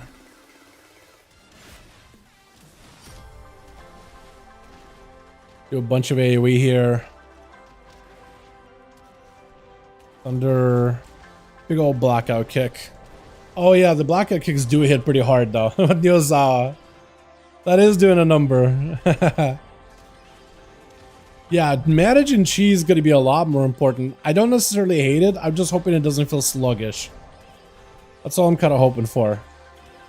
Like, you do have to think about your Chi usage now a lot more. Again, don't necessarily hate it. It is unusual. All new things are going to be unusual for a bit. You know, Zao proc.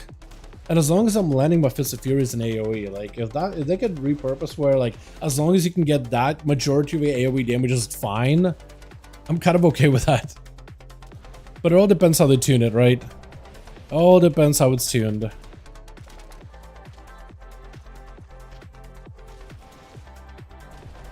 Yeah, and I think you probably do want to use this towards the tail end of your White Tiger combo.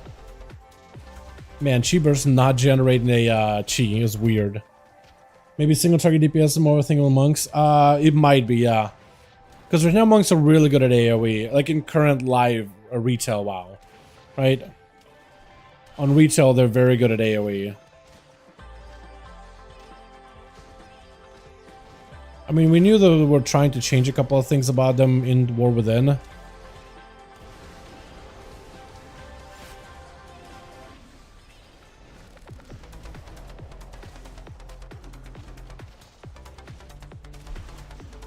Okay, now we're gonna do the Celestials and use it as early as we can.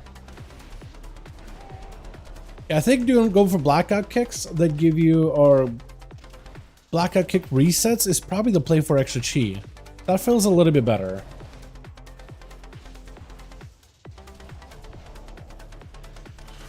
Yeah, not having just random talents that just provide you random bouts of Chi feels very different. Very different. Also, I just don't feel like I'm ever getting any value out of Ronin Dragon Punch. My cooldown reduction on my Rising Sun Kick and Fist of Fury is so high. It's crazy. Like, I actually got a... That was a weird how Spin Crank kind of got cancelled there for a second.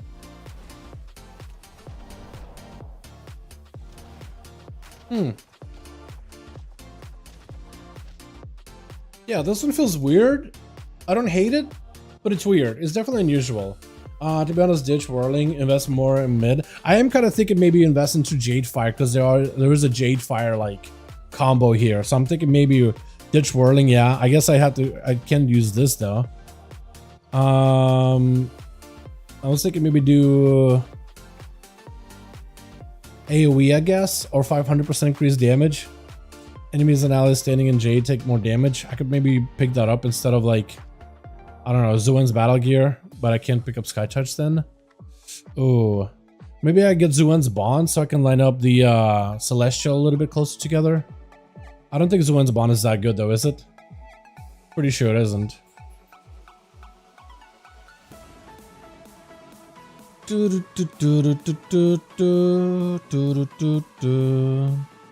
You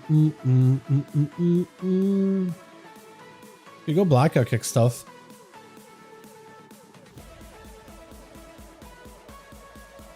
Oh, grants to cheat. That could be pretty good too. I'll try that. I'll mess around with this. For like, oh, you know what? Actually, hold on. I'll do this because this actually synergizes with Chi and stuff. So it might be a minute CD now with Zoen's Bond.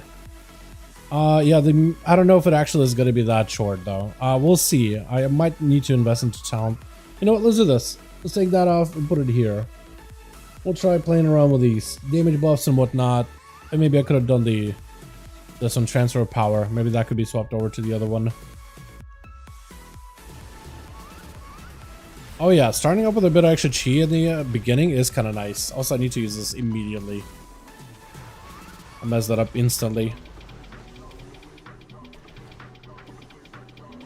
Send all of my pets here immediately. Or celestials, rather. Not really pets. Calling them pets, I feel like is a little bit too much. Oh, I was able to spread Mark of the Crane super easily there. I'm not sure what button did it. Was it my Thunderfist? Oh, maybe it was. Someone spread it. Oh, it is. Someone is spreading it automatically. Okay, so there's a combo there. There is some kind of a combo that I'm just not aware of.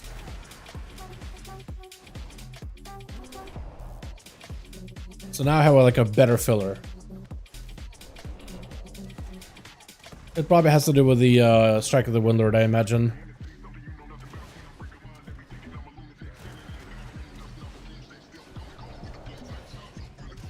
Chi feels like it's improved a lot, by the way. I don't know what I really did, but Chi feels a lot better. Energy is still kind of low end, but Chi feels a lot better.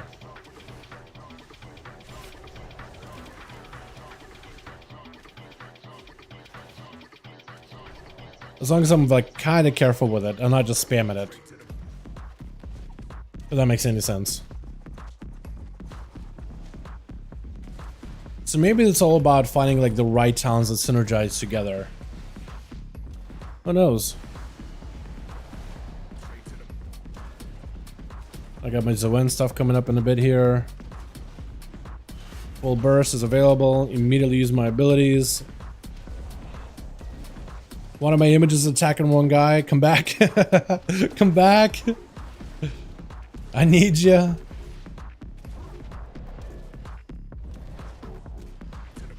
There we go. 1 minute 15. For Zoen, there's no shot, right? There's no way it's that quick.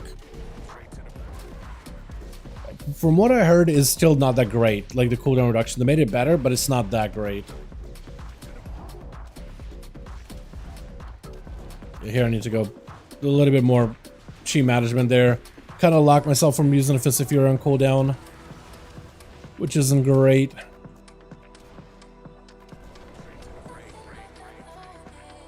Oh, look at that auto attack thing with Zoen. I got the Zoen strikes or whatever they're called. Look at that. Big auto attack. Do those do a lot of damage actually? Hold on. Fleur Zoen. Oh, hold on. Fleur Zoen does like half a blackout kick. And it does just a bunch of them to everything. And there's like channels for a while. Okay. So that does a lot of damage actually. Look at the damage it does. Like just a passive damage. Fleur Zoen being this button right here. Yeah. So maybe that's what she'll do is just a bit of passive damage here and there. Flight of the Red Crane actually does a bit of extra physical damage. Yeah, Fleur Zoen procs a lot. What is that? Look at this dude, Fleur Zoen. I just literally like, you know, those cats are just I'm just a cat scratching at stuff.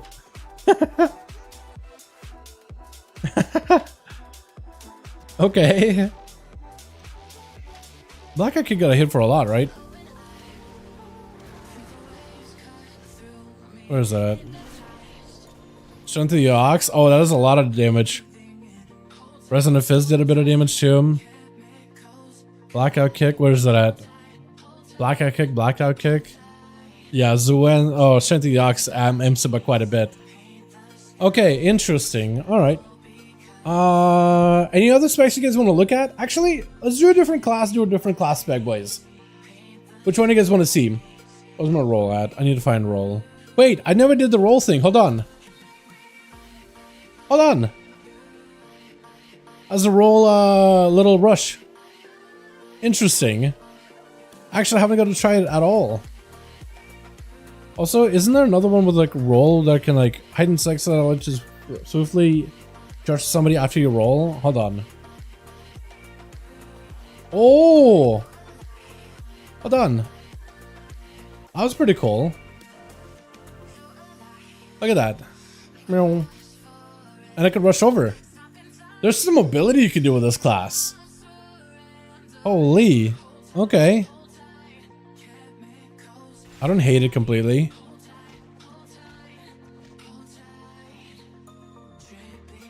Look how fast I'm auto-attacking. Look at that.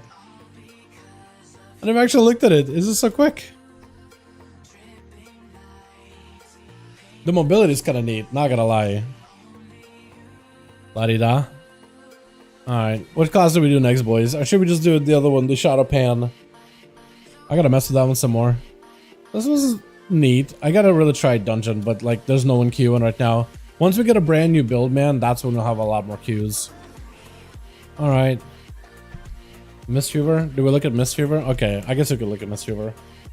Let's do some Druid. Actually, let's do Druid, man. I'm actually really excited about Druid. Let's do that. I want to try the cat bear weaving thing. So feral Druid, cat bear weaving is what I want to do. Mostly cat, but try to see if I can bear weave to do some damage.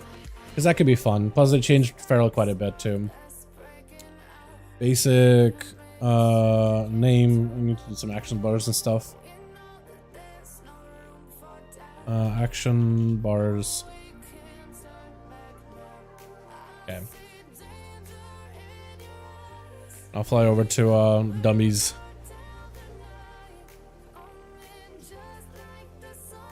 I'll put this here. Go bash here. That goes here. Yeah, mostly need my cat abilities.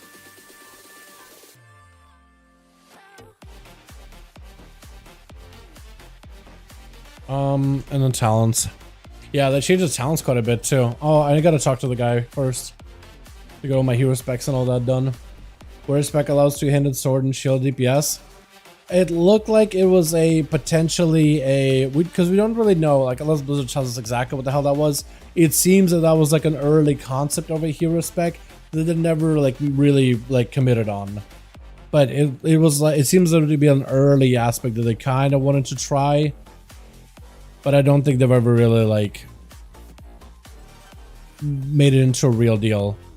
I don't think it ever really materialized into anything. Looks like they were experimenting, but they never really did anything with it. Sadly. I have spells, I don't need that anymore. Oh yeah, I gotta pick up fluid form. Yeah, we're gonna be pretty fluid as a feral druid. And I'll get bash or something. Yeah, fluid form is gonna be cool because when I use mangle or shred, it's gonna automatically shift me into cat or bear or whatever. I don't know what's good here anymore, man. I guess this. We'll go click some AoE dummies. Sabertooth is fine. General comp points and excess is stored for better bite. Or shred deals more damage. They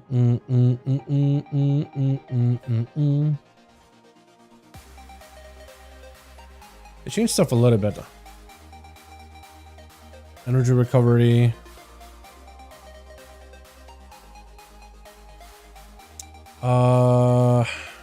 Leech Versa. Probably Rake, right? Just for raw damage. And I can really pick up 1 point. Double. I'm thinking from like an AoE perspective.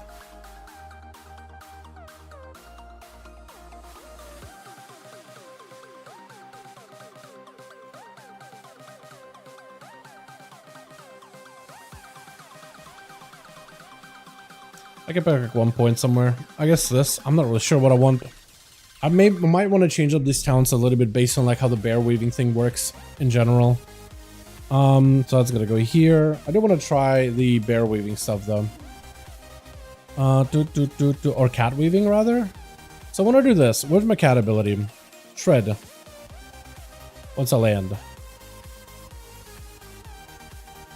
So I should be able to use shred outside of cat form, and that should immediately shift me into cat form, right? Moment of truth here. Yeah, and it generates my calm point. Oh, that's wild. Oh, that's weird. Look, you can immediately just shift into cat form. You don't need to take like a global to change forms. You can just become a cat. That's awesome. This goes here. Bash goes here. I don't know where I want to put any of these other stuff, but I'll keep it there for now. That's awesome. Modern Warrior here is actually quite cool. The Thunder whatever. Yeah, I need to give that a go properly as well. All right, so cat for the most part, good to go. Mostly. We got to take a look at the hero spec. Druid of the Claw is what I really wanted to see. Druids of the Claw are masters of the mighty animal forms. When they transform into cat or bears, they become ferocious physical combatants and protectors of the wild. So cool stuff. You get the ability called Ravage. Ravage, your auto attacks have a chance to make a next bite become Ravage. Finish a move that slashes through your target in a wide arc, dealing physical damage per count point to your target, consuming 25 additional energy. Basically, it has the whole benefits of bite, where it consumes more energy to do more damage. Hits all enemies in front of you for reduced damage per count point spent. So it basically gives me like a better version of bite. So if I stand here, eventually it should give me a better version of bite. I don't know how long it will take, but it's based off my autos. And imagine like Blood Talons, all those other things, it still grants me all the benefits of bite. So if I go for like talents such as like Saber Jaws, that should be like 40% more damage. Unless it doesn't work right now, which it may not. First bite damage increased by 5%, primal redirect damage increased by 100%. Massive attack also inflicts a bleed. Causes damage over time. Saps the victim's strength, reducing damage to deal to you. Oh, I got it. It procced. Okay, how hard did I hit? Ravage hit for 100k crit. Okay, normal bite hits for like what? What does normal bite hit for? Basically the same on a crit. It's an AoE crit, I guess. Saps damage strength. A dreadful wound is not affected by circle life and death. If a dreadful wound benefit from target's fury reapplied, your dreadful wound deals damage if target's fury is applied. Cool, so some snapshot mechanics to it. Maximum energy on rage is increased. Frenzy regen also increases maximum health. Stampede and roll duration increased by 25%. Iron for frenzy regen, persistent cat form. When you transform from bear to cat, you retain 80% of your bear form armor and health. And for 6 seconds after entering bear form, you heal for 10% of damage taken over 8 seconds. Cool. And then you got yourselves massive attack increases auto attack speed by 20%, or massive attack increases agility by 5, and the armor granted by Iron 4 by 20%.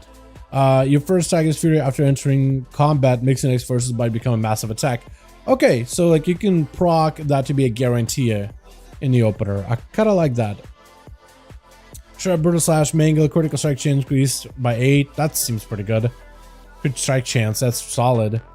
Cooldown of feral friends are reduced, so you could play one or the other.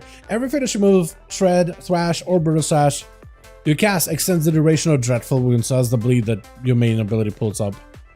Frenzy regeneration can be cast in cat form for 40 energy. Bear form reducing magic damage by 4%. Shred, brutal slash, mangle damage increased by 5. Or shred and swipe grant Ursine potential. When you have 8 stacks, your next time you transform into bear form, your next mangle or swipe deals 100% increased damage and generates additional rage. So this is a bear switching playstyle. During berserk, shred, brutal slash, thrash have a 24% chance to make your next versus bite become a massive attack. Okay, so with this here, shred and swipe grant Ursine potential. When you have 8 stacks, the next time you transform into bear form, your next mangle or swipe deals 100% increased damage. So this is the way you want to be doing bear weaving. So where's my mangle at? I need mangle. Here we go, mangle bear form. So if I press mangle, it'll just automatically shift them into bear. And then here I can also put up, instead of mangle, I could put up back into like, what, rake? And I can add a, I don't know, shred, I think, in here as well. So I can go back into cat form super easily. Where's Mangle at? I'm put it on the same ability. Yeah, so you can like switch between cat form and bear form really quickly. And where's there some potential? So so whenever you retain armor. Hold on. Do you have the big bite? I do have the big bite. Okay. So I have 6, 7, 8. Can I just go into Mangle? Is that gonna be consumed? What did I hit for? What did my Mangle hit for? 4? Okay, I don't think it works properly. I might have to actually power shift into bear form properly and then Mangle. Because this doesn't seem to be working properly. Because Brutal Slash and Mangle will hit for 100% and generates extra rage. So I'm gonna go bear form, right?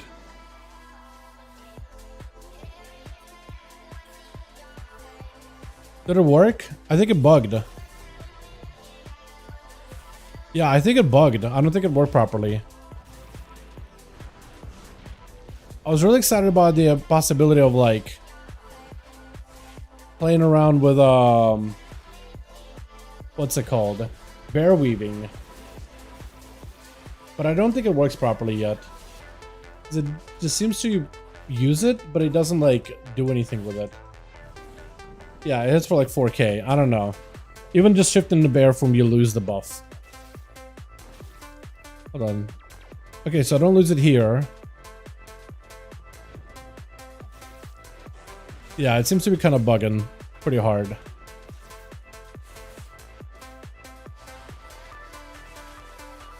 Okay, so I have it, right? And then I shoot back in the bear. I lose it. Oh no, Unix Mangle Brutal Slash or whatever. So that actually hit quite a bit of damage.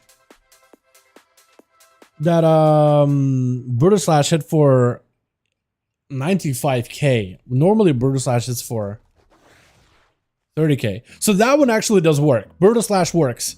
As for Mangle, I don't think that was working properly. So there are parts that are functioning. Okay, so it's not completely fully done from what I can tell. But you can get a big swipe. Just the Mangle hits like a noodle right now. Does nothing really, which is a little unfortunate, but what can you do, right? Alpha stuff. But that's what I was really excited about, is like being able to just switch into bear form and just mangle something. All right, mangle, right? Should do a lot more damage. Yeah, 8k. It's not worth. It is not worth. It is not worth. But using a Brutal Slash in bear form is worth. Yeah, it looks like it's a little bugged, but Brutal Slash in bear form hits hard. Brutal Slash in bear form does hit hard. I just need to like actually switch. But ideally you would just use Mangle, right? And go into bear for single target. But Brutal Slash, yeah. I wish there was like a Brutal Slash bear form that automatically switched me, but I don't think it's a thing. I think what the may have to do with this is the may just have to make it like your swipe does giga damage. So you can Mangle, swipe, shred, got back in the cat form. But of course you could just always play empowered shapeshifting and just not do that. But I like the idea of bear weaving, right? Just the idea of it. Generates 15 rage. I wish it was something I could spend rage on while in bear form. But I don't think there's anything that really costs rage. Not really, unless you want a friend's a regen. Either way. Yeah. I was really excited about it. I hope that'll like, end up like getting fixed up or whatever. Oh, also let's do this. I haven't done this at all. Put this here. Where's it at? Flight form. Where's it at? Where's my flight form? Or travel form? Travel form. Wait, no, let me out. Yeah, let me fly. Look at that. You can fly in flight form. Wow. Properly flying. Hey man, would you please check out Pala after Druid? Yeah, I'll be down. Yeah, I have a lot of classes I want to take a look at today. A lot of classes, but I got to raid in like 30 minutes, so I can do like a quick look-see at a Druid or Paladin. You know what? If anything, I went wrong place. If anything, oh Jaina, are you gonna make me do the quest then? Jaina, yeah, you're gonna make me do the quest. She's gonna be like, no, you can't leave. Blah blah blah blah blah blah. I'm out of here, Jaina. I'm not doing this. Apparently, if you're doing the Borealis, it just makes you do the intro and you can't skip it. Kind of sucks. Kind of blows, honestly. Wait, can I skip it? I already done it. No, I can't skip it. Okay, whatever. Whatever, Jane. I'm not doing your quest. She won't let me leave the ship otherwise. She'll just keep me here. She'll be like, it's no time for games. Come on, we gotta do this. I'm like, oh, come on, man. I've done this already. Tomorrow we'll probably have another build, alpha build, and I'll probably do a stream on the build itself. Yeah, she's like, there's no time to wander off when I'm trying to leave. I was just trying to go Valdraken to get my better flight form, man. That's what I was trying to do. Or better buffs for flying or whatever. The model of the flight form is a lot smaller, so it's a little bit easier to like maneuver around, get in there. I'm just trying to go here so I can actually enable it. Streaming the raid? No, I won't be streaming the raid. I'll be chilling. I'm taking it easy, and tomorrow we'll be streaming the actual like alpha if there is a new build. I think that is the plan for now. I was thinking of streaming the raid, but like I wasn't sure at first like if how much I'm actually going to be able to actually, how many fights I'm actually going to be in for. It looks like I'm like the only rogue, so I'm in for like every single fight. But yeah, I'm just taking it easy, man. I haven't been sleeping super well. I think that's what it really comes down to. I don't even know why I keep flying to this location specifically. I don't even need to. Like, as soon as I zone into Valdraken, I can just start putting these in. No, I think I'll still just do a normal stream tomorrow. Check out the alpha stuff, see what's new, see if things are working or what's not working. See what's functional. Hopefully shamans will have like an actual new set of hero talents that we could take a look at, because that'd be really fun. Really excited to see what shamans are going to be able to get. But yeah, Druid stuff. Actually really excited once this wild power surge works properly. I am wondering this energy, this rage thing, because I don't really have a lot of stuff to spend my rage on. Unless you just want to use defenses, maybe. Yeah, I kind of just want to see if I can stack it up again really quick. It was kind of fun. It was kind of fun doing it there. At the train dummies. Wait, I need, like this. Because otherwise I'm going to be trying to figure out where all that goes. And being confused.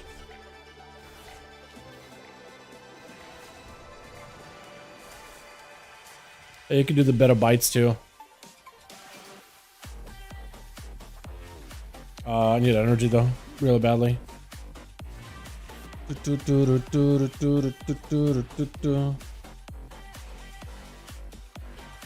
Yeah, I need a big old swipe. I keep consuming my swipe. Not what I mean to do at all. Okay, we got the big swipe ready. I'm gonna go bear form here in a bit. Bear form? Big swipe. Did I do about the same damage as the other one? Oh no. All these dots. Brutal slash. 30, 70, 30, 30. Brutal slash is normally hit for how much? 40. I don't even know if it's working then. Yeah, I don't think it's actually properly working right now. I don't think it's buffing anything. Yeah, so it's a little bit harder to like figure out if this is functioning at all. I guess I would just do power shapeshifting for now, but I do want to go back to wild power and see if like bear weaving is going to be a thing. I am really excited about the ability to bear weave though. I am really excited about it specifically. Just that bear weaving concept. Is Lin Boomie any good? Anytime I see a Boomkin running anything, I always see him play a Loon, so I imagine it's really good. It's synergized well with like just about everything they do. So I assume, I mean, I don't see anybody playing Grove at all. Whenever I do dungeons and a Druid is in a group and they're a Boomkin. It's a little bit like been all over the place. Yeah, tomorrow though, we'll probably do another stream, boys. Let's do the Paladin thing. Sharam, if you're here tomorrow, we'll be doing Paladin stuff tomorrow. How did that sound? We'll take a look at the new stuff and I'll take a look at Pally just for you, my guy. But I got raid in like 14 minutes. I gotta get some to eat before that. So I'm gonna go get some food. We'll come back tomorrow though. If there is a build, like if there's no build, we probably won't stream. If there is a build, definitely stream it, okay? I don't know. I'll try to keep an eye out, see if there's a build on the way or if the servers are down or whatever. I'll try to pop the stream on if there is going to be a potential build or whatever. But yeah, thank you all so much for going by. Thank you so much for watching. You guys are wonderful, beautiful. Thanks for popping in. I'll see you very likely tomorrow. Very likely. Unless there's no build. I'll be very, very surprised. Alrighty, boys. Peace.